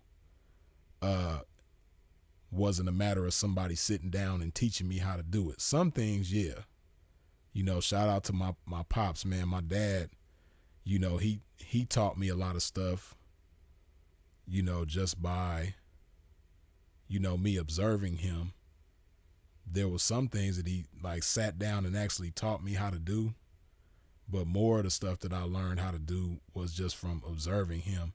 But I get that from him because he's the same type of person that if he want to do something, he ain't going to sit around and wait for you to show him how to do it. He just going to do it. You know what I mean? So shout out to Pops for putting that in me. You dig?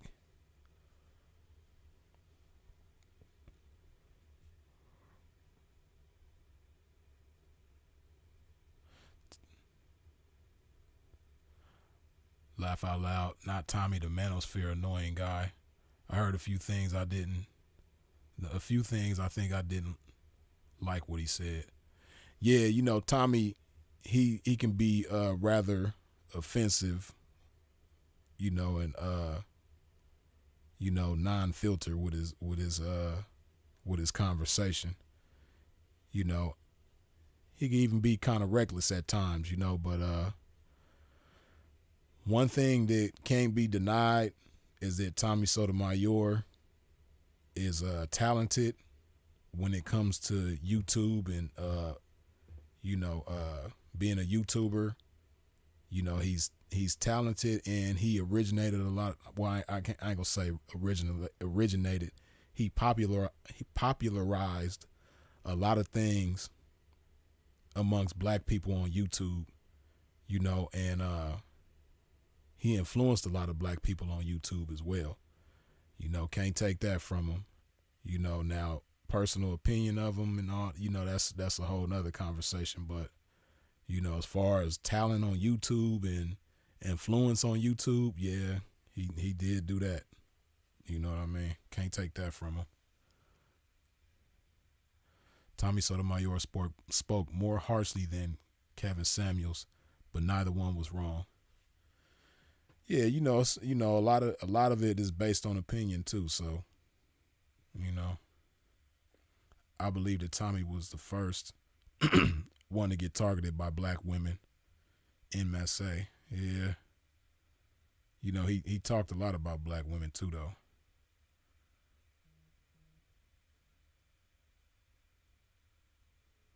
Freeze, you gotta find that video, bro, when Sin and Tommy went at it live. I can't remember the title.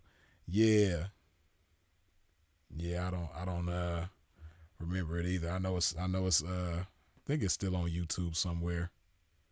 But bro's stupid. Sin funny as hell.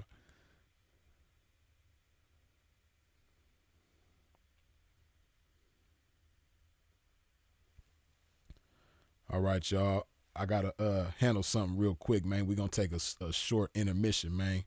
Excuse my pimping. I'll be right back.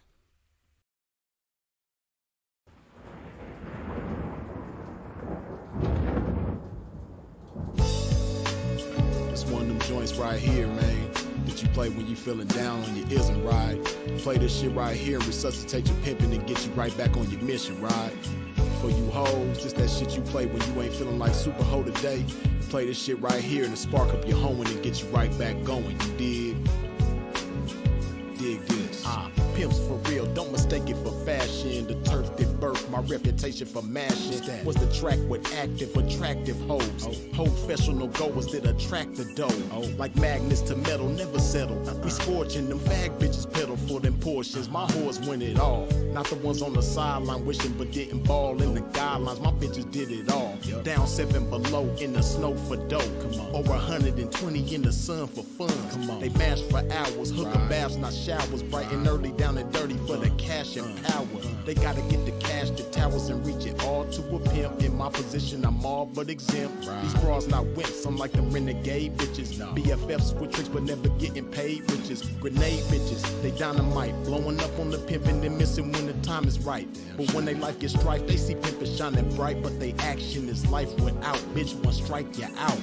Can't stop, won't stop. Poppin' pimpin', nigga. Can't stop, won't stop. Smashing on these bitches, nigga. Can't stop, won't stop. Poppin' pimpin', nigga. Can't stop, won't stop. Smashing on these bitches, nigga. Can't stop, won't stop. Poppin' pimpin', nigga. Can't stop, won't stop. Smashing on these bitches, nigga. Can't stop, won't stop. Poppin' pimpin', nigga. Can't stop, won't stop. Smashing on these bitches, nigga. See, that's the difference, nigga. The pimpin' mashing for these riches, nigga. Nothing like you master magician, niggas. Smoking mirrors with your game. Hella extras to reflect the opposite appearance of a lame. Bitches coming from y'all, I can't rock with those. Tender-footed and rooted in them doctor shows. Soft shoe rituals, minute residuals. Papers on life support, your loots and critical. Something I learned about when running my earn route. And working with turnouts is murder murdering burnouts. Cause knocking one of you niggas for a scar bitch. That's knocking one of you niggas for some garbage. I'm heartless regardless, empty with sympathy, but banked up to the max with pimpathy. No remedy for me, I'm like this. My life is vice grip, synced in permanent ink. You can't rewrite this. My blood type is P positive, beautifully deposited with a lot of it. I'm popping this shit, and when I pop it so hard, I make a trapping ass bad bitch wanna hoe hard. Can't stop, won't stop, popping pimping nigga. Can't stop, won't stop, smashing on these bitches nigga. Can't stop, won't stop, popping pimping nigga. Can't stop, won't stop, smashing on these bitches nigga. Can't stop, won't stop, popping pimping nigga. Can't stop, won't stop, smashing on these bitches nigga. Can't stop, won't stop, popping pimping nigga. Can't stop, won't stop, smashing on these bitches nigga. Come on, pimpin' man, pop that shit. Show these sucker niggas they can't stop that shit. Let these hookers know if they wanna cop that shit. Treat the bag like it's hot, bitch, and drop that shit. Dig. And to you hoes, if you ever took a loss, bitch, show these bitches how to bounce back like a boss, bitch. Let them know that the best way to floss, bitch, is reach that paper to some pimpin' hoe and toss it. Can't stop, won't stop, poppin' pimpin' nigga. Can't stop, won't stop, smashing on these bitches nigga. Okay, we right back to it. I'll chop this game with y'all for a few more minutes, man. Then we gonna wrap it up. Respond to a few more comments, answer a few more questions. If you have not wiped your feet off at the door when you stepped into a pimp's domain, please do so now. What I mean by that, hit that button. It look like your thumb pointing upwards. You dig? That like button. Put some more of this love in my body.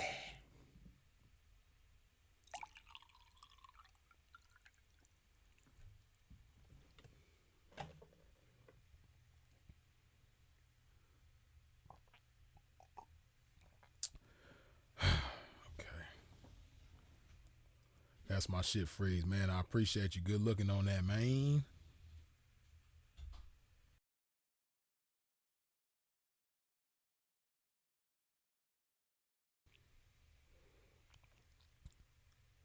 I found the vid with Tommy and Sinful. Yeah, that's what I was saying. I know it's still on YouTube somewhere. I ain't looked at it in a minute, but I know it's still up there.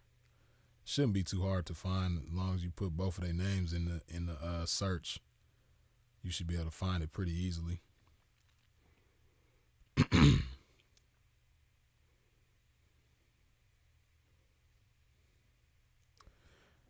Honestly, I think baby mothers who don't let the father see their kid, they are being bitter, getting revenge for all the times they feel the father caused them emotional pain and disappointment. Yeah, a lot of times it'd be that,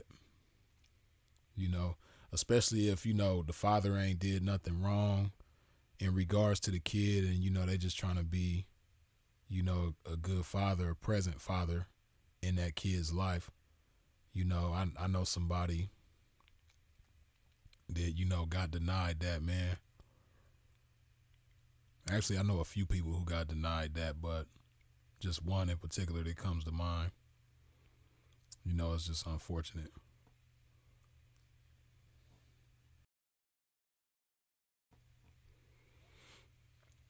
Straight classico. Appreciate you, man. Flavor Talk works. Major game to game. That's my shit freeze. Appreciate y'all, man. Glad y'all like the shit, man. Suppose the Prince say that hydrated game, though. You dig? Yeah, man. I appreciate that. Suppose the Prince, I ain't forgot about you either, man. I'm going to get at you, man. I just been, Pimp be on the move and shit. But, yeah, I'm going to get with you, though. Before you got into the game, who was your favorite pimp you looked up to? Before I got in the game, I wasn't really thinking, I didn't really look at pimps like that. You know what I mean? But my favorite pimp now is myself, you dig? I'm my own favorite pimp. But yeah, I never really looked at pimps like, closely enough to have a favorite one. I didn't have like a strong interest in the game before I got in the game.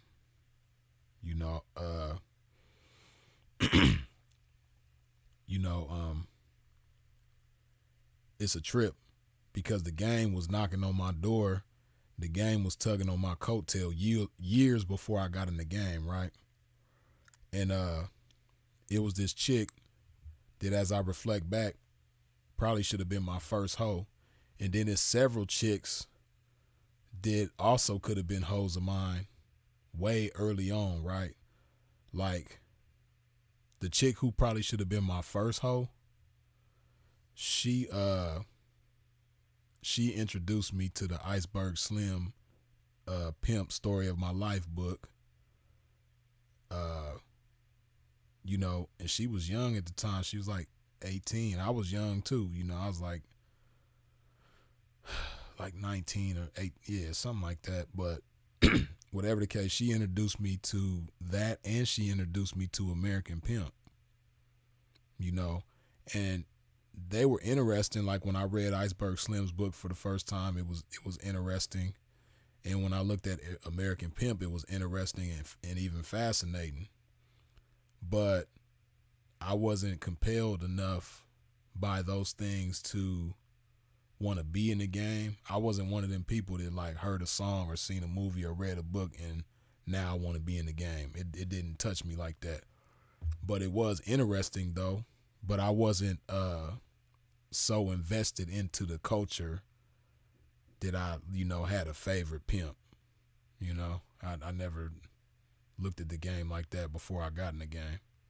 And then since I've been in the game, I've always been my own favorite pimp. So, yeah. But yeah, that chick who I say introduced me to those, the Iceberg Slim book and the American Pimp, it's a trip, man. Like, the game was tugging at me at that time, but I just didn't see it and didn't know it. And she wasn't no hoe. She wasn't in the game at all. But she was young and fascinated by the game. And I, I was game goofy at the time, you know what I mean? So I wasn't even thinking about what I had and what I could have did with her in the game, or I was so green, wasn't none of that on my mind, right? Then so her, we gonna call her P, right? P probably should have been my first hoe in the game, right? Then another chick, T, we gonna call her T. Well, we gonna call her T1 because it's a couple of T's that probably should have been my first hoes. But T1, T1, she was just a down ass chick, you know what I mean? Shout out to T1. But she used to have a little green Volkswagen Jetta, man. And she used to let me bust missions in her car and shit like that. You know what I mean? When I was getting my money, she used to let me use her mama's house to have things shipped to. She used to, her mama was cool too. Shout out to her mama, Miss J. I'm gonna just call her Miss J. T1's mama, Miss J. Shout out to her. But yeah, T1 was cool as hell. She was just solid, and she just was down for me in whatever way I needed her to be or wanted her to be. You know what I mean? And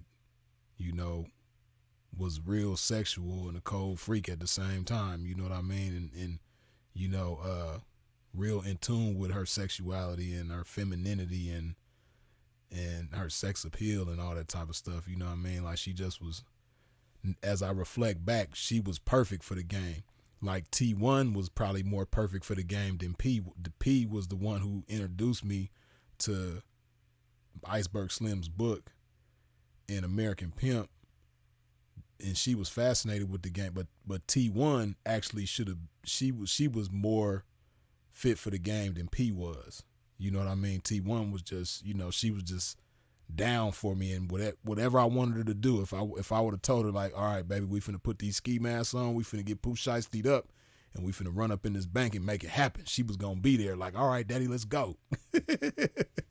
You know what I mean? T1 was that type of chick. So I know if I'd have been like, okay, we finna get in this game, we finna do this, do that. If I'd have been game conscious, if my pimping wasn't in hibernation during them years, you know what I mean? T1 would have been with it, you know what I mean? So it's P, Then it's T1, and then it's S. Now S was a chick. I talked about S, I think, in the live I did entitled "My Life Before the Game," where I'm on the thumbnail for that live stream. I'm standing on a subway station platform in Manhattan, New York, and I got the LBC T-shirt on. During them days, that's when I was messing with S. Now, S was a chick. She was from Queens, but she lived in Harlem, right? S was another one that was just, she was just down for me, man. She, opened her crib to me. I was out there in New York hustling with Smooth. You know what I mean? Y'all probably remember me talking about Smooth in the other live stream I had called I Should Have Died in Ohio. You know what I mean? In these live streams, you could look them up and they right there on my channel, right? But the live stream I Should Have Died in Ohio, it's a picture of me. I'm like 18 years old in the picture, but I got a white do-rag on, and I'm standing there with Smooth. Smooth got a Long Beach hat cocked to the side with a Long Beach baseball jersey on.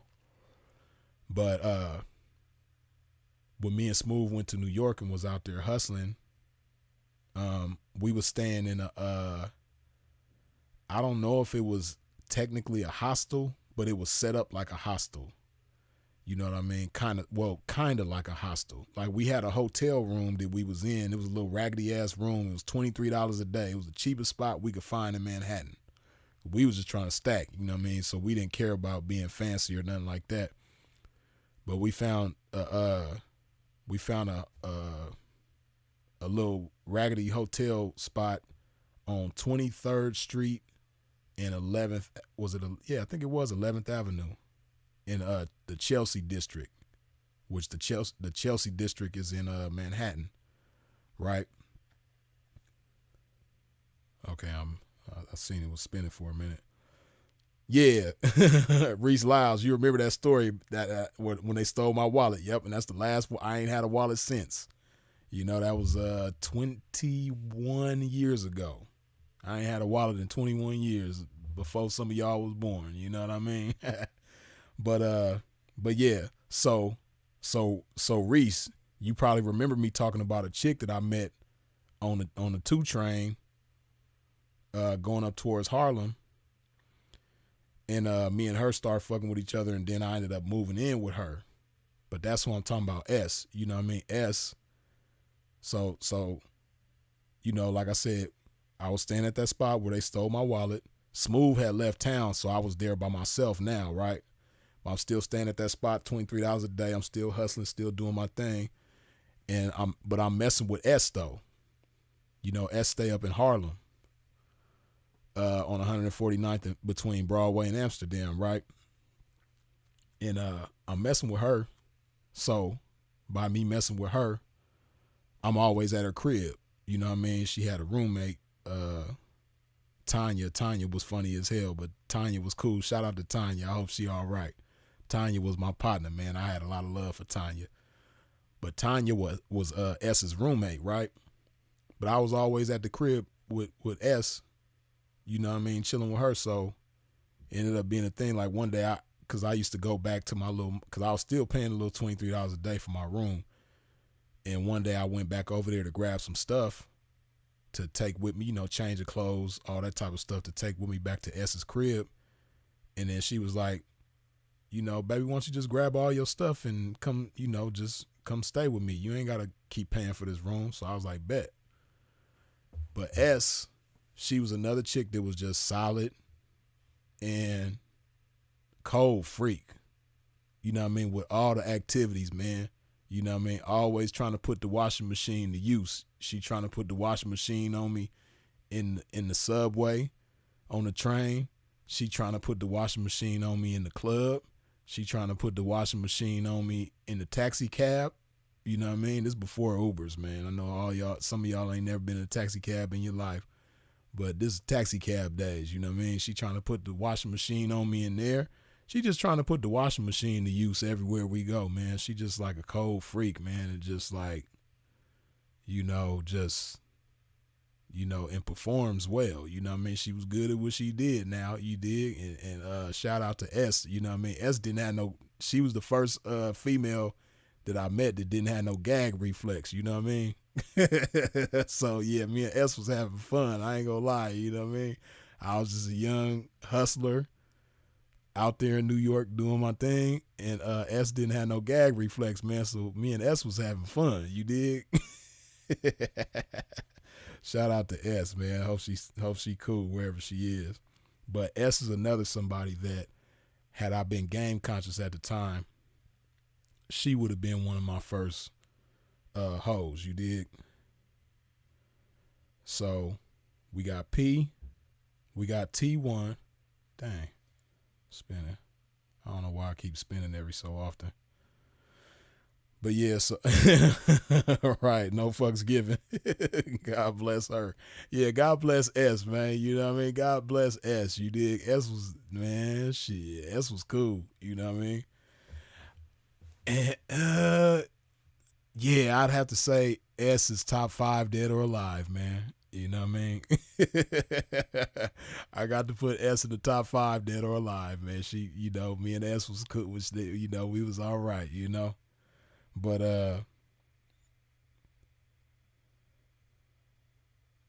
dang, I don't know why I keep spinning every few seconds, it seems like. We love that washing machine. Major game to game. You already know, man, for real.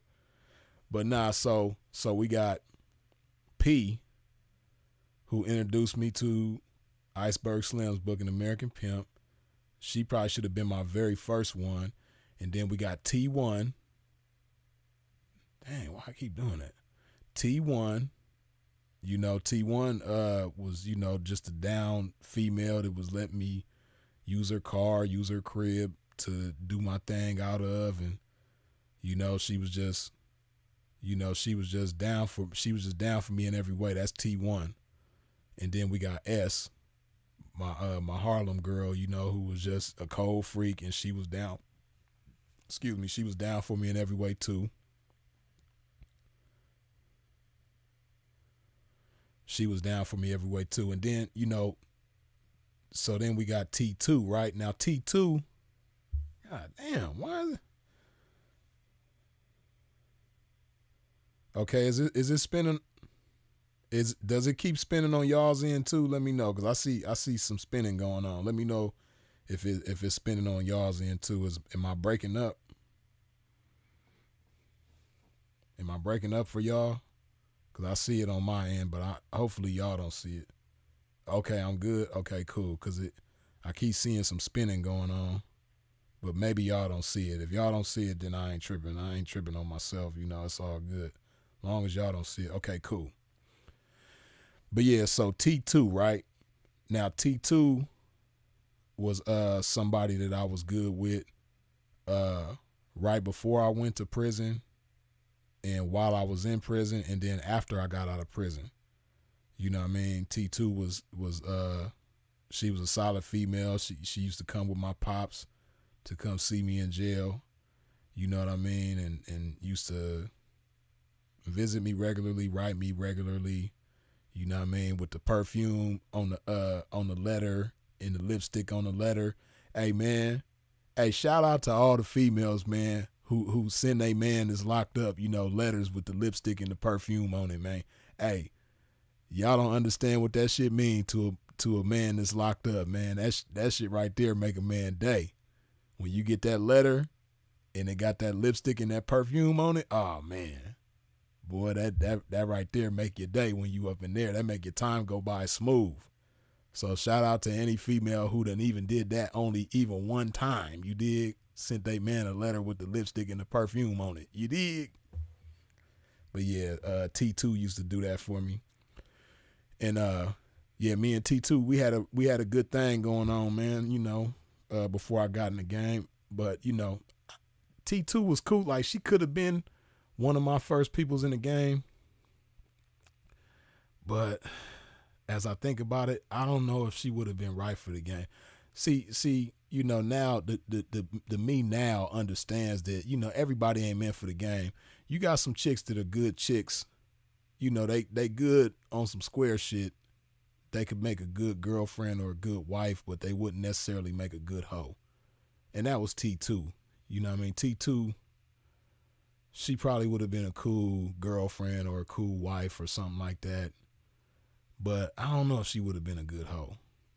You know what I mean? Because one thing too about being a hoe, right? You got your awareness and your keenness to your surroundings, and all of that got to be super on point. In T2, she was a sweetheart, but she didn't have that what I call a sixth sense for danger or sixth sense for bullshit. And she was the type of person that could like easily be manipulated and easily been ran over because she's such a sweetheart. You know what I mean? So she probably wouldn't have been good for the game, but she was a solid female. I still got a lot of love for T2. So shout out to T2. Who else could have been a good hoe before I got in the game that if I was dealing with them in the game, they would have made a good hoe? K. Yeah, I can't forget K. K was probably one of the downest out of all the chicks that I dealt with before the game. Yeah, I would have to say K was the downest, most with me, like whatever I was on, she was on. You know what I mean? And a real pleaser. You know what I mean? A pleasure to, lay down with and all of that. Beautiful, gorgeous young lady. You know what I mean? Like, very, very easy on the eyes. Kay was. You know what I mean? So Kay was a gorgeous young lady, and she was just, when I was hustling, she was hustling with me. You know what I mean? She was down for whatever I was down for. You know what I mean? Like, and me and Kay was cool, but I was young at the time, man. I'm like 20, 21 at the time. So I was a young mannish dude, you know what I mean? So I was kind of hard on Kay, even as a square, you know what I mean? I was kind of hard on her in ways that I probably shouldn't have, you know what I mean? I should have appreciated her better than what I did, you know what I mean? But Kay was a good chick though, you know what I mean? But if I would have been in the game, yeah, Kay would have been she would have been good for the game. Kay was cool, you know what I mean? Like, cause what I liked about Kay, not only was she down for me in whatever way I wanted her to be, and not only was she beautiful, but she was submissive, like to the T. Like she didn't have no problem listening and learning, and that's imperative, So like when it came to hustling, like she would listen and learn and soak up game pertaining to that and execute it beautifully, right? She was the type of female that you can give her some game and she gonna take it and run with it and do wonders with it. You know what I mean? That's how Kay was, So, yeah, if Kay ever would have gotten the game, she would have been a pimp's dream. You know what I mean? Because she was beautiful, she was funny as hell, had a great sense of humor. You know what I mean? Sharp. Real keen when it came to being aware of her surroundings and paying attention to everything, and witty, fast thinking. She was a cool chick, you know what I mean? So Kay would have been, if I'd have been in the game when I was dealing with Kay, she would have been cool for the game. You dig? So shout out to Kay. Freeze had women like Jay-Z had them on that Girls, Girls, Girls song. Hey, it's funny because when that song came out, I was dealing with Kay at the time. You know what I mean? That was some good days, man. That was some good days. But yeah, I did. I never really thought about that, especially in real time when that song was out, when it was a new song. You know what I mean? But yeah, I did have chicks like that, man. I never really thought about that, but yeah, I did, And I did have a stewardess chick, you know what I mean, that really was giving me, that was after I got in the game though, you know what I mean? But I did have a steward. This was when I was young in the game though. I wasn't like fully, I mean, I was fully in the game, but I wasn't like seasoned like that. I still was green, you know what I mean? And you know, I was doing some chipping too. Just like Sinful told y'all he was doing some chipping. You know what I mean? In his early days, Freeze was doing some chipping now too. I might have to make a video about that because I ain't never really talked with y'all about my chipping days like that. But yeah, I had this chick that I was chipping with, man. That was she was from New York. She was a Dominican chick. And it's fun. Yeah. So I was getting frequent flyer mileage from my stewardess chick. You know what I mean? She looked tight in that that blue dress. She thick, you know what I mean. She was a little thick Dominican chick, man. You know what I mean. Slim waist, pretty face. You know, nice Rumpelstiltskin in the posterior area. You know what I mean. Nice bosom going on. You know, had like a set of double D's on her. You know, we gonna call her B. You know, her name, you know, start with a B, so we gonna call her B. B was my flight attendant. You know, we don't call them stewardess no more. She was my flight attendant, man. She worked for JetBlue, and she was cool as hell, man. Used to fly me around, meet up with me in different places across the country. She'll hit me up like, Freeze, I'm gonna be in Denver. I could fly you to me. You know, I'm young and green at the time, man, and you know, so I'm with it. You know, having her flying me to different places and stuff, and then places that I needed to fly myself, you know, she would fly me around wherever I needed to go or wanted to go, you know what I mean? She was working the buddy pass. You know what I mean? I don't know if they still do buddy passes. I ain't heard nothing about buddy passes in forever, but yeah, B had the buddy passes on deck for a pimp, you know what I mean? I used to fly out there to New York and kick it with her. And she introduced me, so she stayed in the Bronx, but she was from Washington Heights, right? Because anybody who know anything about New York, on the Upper West Side of Manhattan is Washington Heights, and Washington Heights is predominantly Dominican, right? So she stayed in the Bronx, but she was from Washington Heights. She stayed in the South Bronx though. So when I remember I went out there to New York. And I stayed out there for like a week or two. I might have stayed there for like 2 weeks. I was in New York for a minute messing with her, right? And she had introduced me to one of her guy cousins, right? And he was one of them type of dudes from the hood that like everybody know, and he know everybody and everybody respect him. And when he take you to the neighborhood, he gonna introduce you to 1,000 niggas and 1,000 bitches.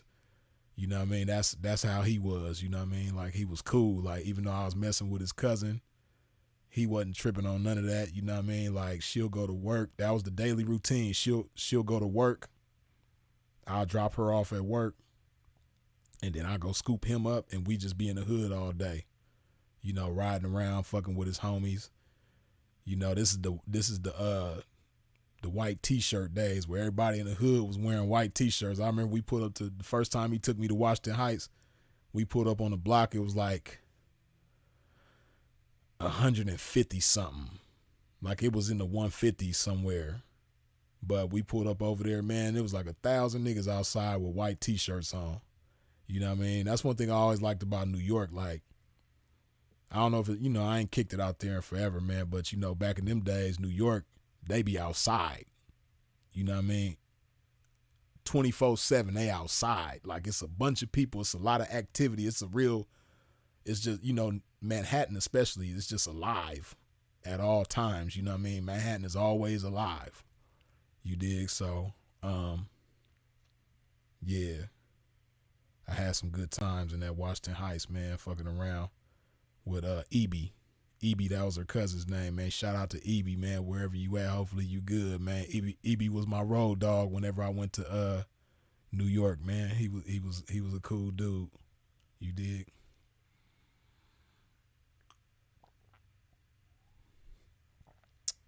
Putting some love in my body.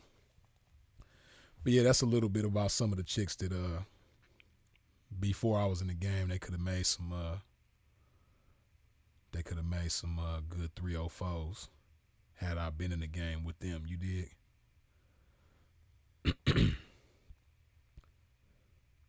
Male good as gold in jail. Support for the Prince. You already know, man. For real.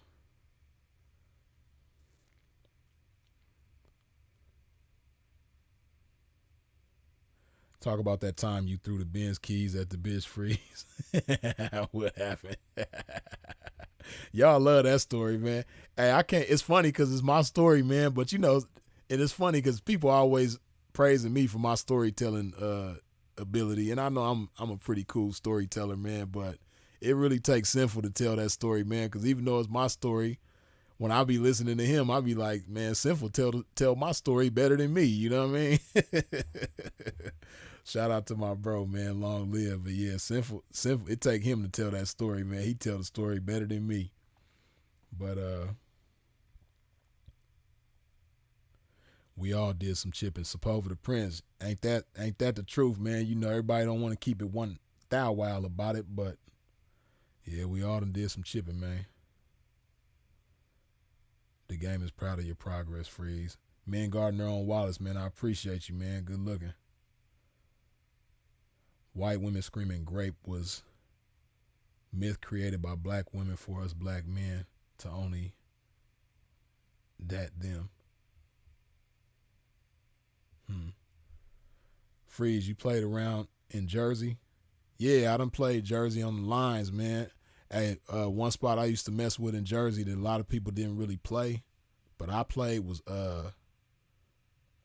is it Woodbridge? I know it's Wood something. I want to say it's Woodbridge. Woodbridge, New Jersey. I used to play over there. Woodbridge gave me some money.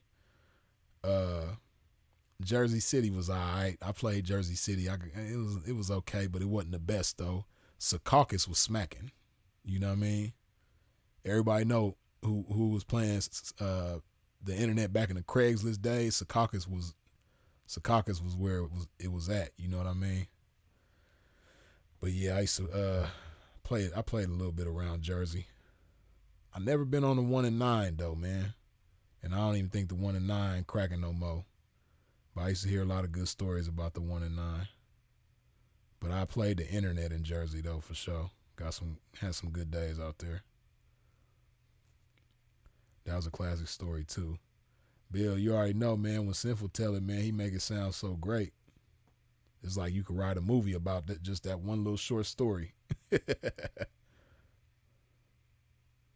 I remember Sinful told it when Sinful told that story 100 for real. Long live the legendary masterpiece, mouthpiece, Sinful to P. You dig? Yeah. Cross Country Tales classic. Lojo, good looking, man. Yeah. I went deep into detail on that cross country cross country county jail tales. Yeah, it's funny because my LA County jail tales video is much more popular than my cross country jail tales video. But I can't really say which one is better. I don't know, cause I went in on both of them, but I don't know. That cross country jail tales, I broke down a lot of stuff in that video. Long live Sinful to P. He always respected and appreciated your character, loyalty, and brotherhood. Yeah, man, as did I with him, man. It's just unfortunate, that because of me still being here after him, y'all get to see, how I, loved and appreciated him, but y'all just didn't get to see the type of brother he was to me, to the fullest extent.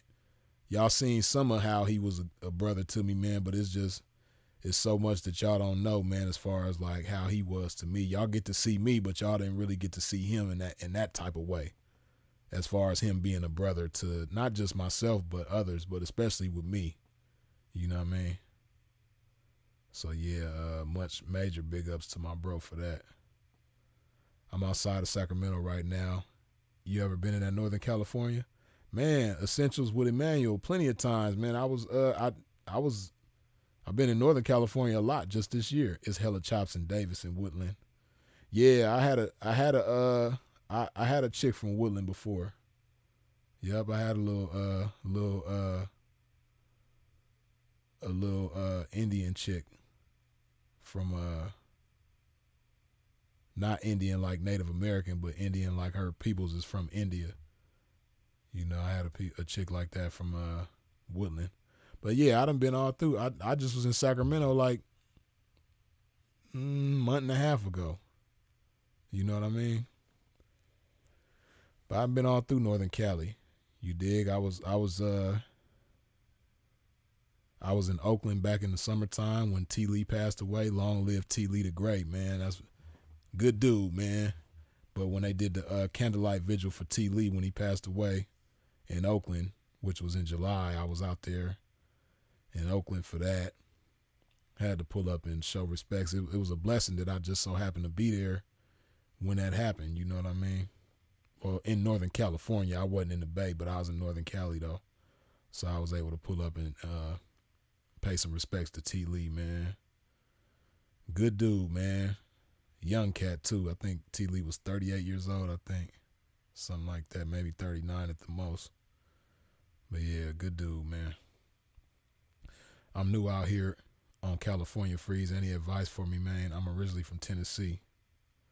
See, you from Tennessee, man, so them chicks are going to love you. That's one thing I learned, man. Whenever you go to a new place, the ladies there love hearing you talk.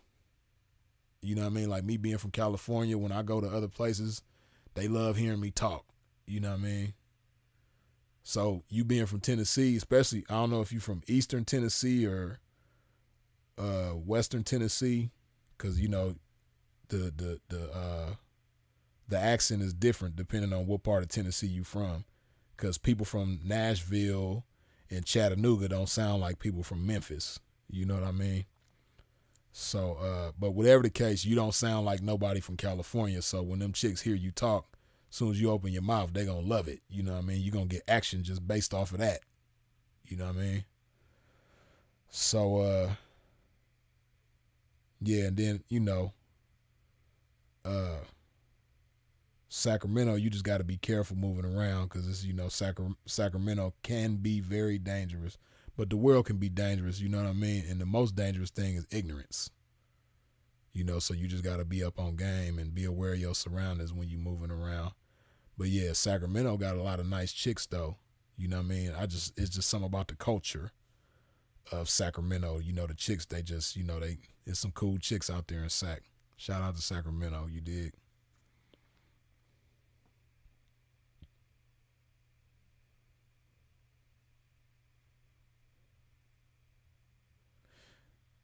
That's a shame you and Sin never got to do music together. That would have been fire. Yeah, man. I think it's, man, major game to game. I think about that all the time, man. I sure wish me and bro could have at least just did one album, like just one little 10-song project, man. That shit would have been so cold. Yeah, I think about that all the time, man.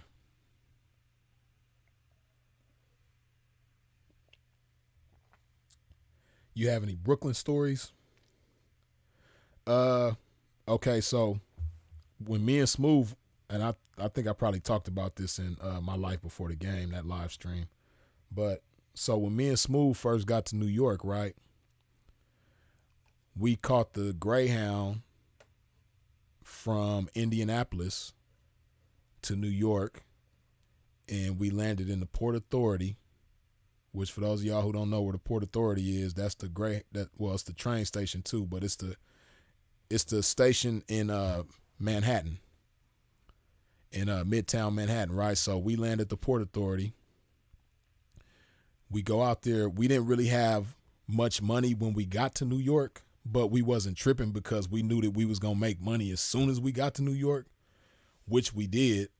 But when we first got to New York, we was broke. You know what I mean? We only had like a few little dollars. Like we had just enough money to get like a cheap motel room and food for a couple of days. But that's all we needed because we knew that as soon as we got situated, we was going to start getting some money, right? But we wasn't tripping though. So me and Smooth go to New York, broke as hell, right? And we trying to find somewhere cheap to stay. So, you know, we LA niggas, man. You know what I mean? We from Long Beach and shit like that. We from California, man. So like we it's just something about LA niggas, like real LA niggas. I'm not talking about just people that's just from LA, but I'm talking about like LA niggas though, like we are. You know, we just move around, especially when we young, cause we was young at that time. Like I was 20 and Smooth I think was 24. I was about to be 21 and Smooth was like 24. So we young. And when you young from a place like LA, you just move with a certain kind of fearlessness. You know what I mean? Even though you don't know really where you at, you just kind of like it can be reckless too. But we just move with like a fearlessness, you know what I mean? So we landed at the Port Authority, and we know Manhattan is expensive, which ended up being where we ended up staying. But at the time, we don't know nothing about New York, and we don't know nobody. We ain't got no connections out there. We ain't got no family out there. We ain't got no friends out there. We just landed in New York with nothing but us and the hustle. You know what I mean? Our hustle that we had and our 2 feet. That we go to New York with that. You know what I mean? So we know Manhattan is expensive, so we go to Brooklyn, right? And I don't know if they still got them out there, but they used to have a grocery store, C-Town. C-Town was like a grocery store chain in New York back then. I don't know if C-Town is still around, but we go to a C-Town and we see some dudes hanging out in front of the C-Town, and we like, hey man, y'all know where's a cheap motel we can get for the night? So all the different dudes right there, they was like, yeah, you got this. They was naming different hotels and motels where we could go. But then this one cat named Ralph walked up on us, and he was like, yo, I got a little spot where y'all can lay your head in up in Manhattan, up in Harlem. He was like, you know, it ain't the fanciest spot, but you know, I'll charge y'all $25 a day and y'all can stay there. So we was like, cool. So we ended up jumping in the car with Ralph, and Ralph took us from Brooklyn to that spot, right? So when Ralph took, as you know, cause going from Brooklyn to Manhattan ain't that far, but because of traffic, that shit take forever. So the ride seemed like it was like between an hour and 2 hours long, right? But we riding with Ralph across the Brooklyn Bridge going to Manhattan. So while we riding with him, you know, we chopping it up with him, and we telling him why we there. We like, yeah, we came out here to get some money. This how we finna get our money. Do. So Ralph, he won't in. You know what I mean? So that was our first New York connection right there. You know what I mean? So, you know, by him being a Brooklyn nigga, you know, he know his way around. He was older than us too. Ralph was probably like maybe, if I was 20 and Smooth, I'm about to be 21, Smooth was 24. Ralph was probably like late 20s, early 30s. I want to say maybe 31, 32, something like that. So he was older than us, right? And he from New York, so, you know, and he got people in all the different boroughs and shit. So what we needed from him was spots to ship our product to, which was phones. You know what I mean? We had the Sprint phones on deck. So we needed places to have our phones shipped and delivered to. So that's where Ralph came into play. You know what I mean? Ralph had spots in Brooklyn. He had spots in Manhattan. He had spots in the Bronx. You know what I mean? He had people all over New York that was letting us use their address to ship these phones to, right? And when we first started off, everything was good. But you know how niggas is. Niggas be greedy. And then not just niggas, but New York niggas. That's the problem with New York niggas. Just like LA niggas, just like Chicago niggas. New York niggas think they smarter than everybody who ain't from New York. You know what I mean? So if you ain't from New York, they think you slow. That's just like LA and Chicago niggas is like that too. Like if you from LA or Chicago and you go to New York, them Chicago niggas gonna play you like you slow. If you from Chicago or New York and you go to LA niggas is gonna play you like you slow. So that's what Ralph did with us. By us being from LA, you know, he was trying to play us like we was slow. But, you know, he really just cut off his own water. when it came to us. So he did some snake shit, and we ended up stopped dealing with him. But he didn't understand it. If he would have stayed good with us in the long run, he would have made a whole lot more money. But you know, that's that nigga shit. You know, he cut himself off early in the game, and me and Smooth, we kept going and we kept doing our thing, and we got better and better and made more and more money, and it was all good. You know, we was shopping on 125th Street. But yeah, I remember Ralph, when everything was still good, he was riding us, he was showing us around Brooklyn. And I remember we was riding past Marcy. He was naming off all the different projects. He like, yeah, this is these projects, whoop-de-whoop, naming off all the different projects. And then when we rode past Marcy, he was like, yeah, this Marcy, man, you know, this where Jay-Z from. And he was like, yeah, you got to walk with your gun over here. You come to Marcy, you got to walk with your gun over here. So when he was talking about Marcy, it put me in the mind frame of like a Jordan Downs or a Nickerson Gardens, where I'm from. Well, you know, I'm not from Watts, but being from LA, you know, the way he was talking about the Marcy projects, it made me think about the Nickerson Gardens or the Jordan Downs, you know what I mean? Because them is them type of places. And so, yeah, but that's my Brooklyn story, man. I didn't really kick it in Brooklyn a lot. I spent more time in Manhattan, in the Bronx, than I did anywhere else. But I've been through Queens a little bit. I've been through Brooklyn a little bit. I never went to Staten Island. That's the only borough that I haven't actually touched my feet on, is Staten Island. But been through Long Island. You know what I mean? I only went to Long Island for like a quick second. But yeah, shout out to New York, man. I love New York. You know, it's fast paced, and I love fast paced. You know, I'm from LA, so, you know, if you like a street nigga from LA, you gonna love New York when you go there, because it's fast paced. You know what I mean? It's the fastest pace. It's the most fast paced shit you gonna find. So yeah, shout out to New York. But yeah, man, what we've been on here for how long? Shoot, I think we've been on here for over 2 hours. I don't even know how long we've been on here, man, but I'm gonna go ahead and wrap this thing up, man. Before I wrap it up, let me put some more love in my body. On the way out, man, before we get up out of here, man, if you didn't wipe your feet off at the door when you stepped into a pimp's domain, please do so now. What I mean by that, hit that like button, man. That icon that looked like your thumb pointing upwards. Put some of this love in my body on the way out.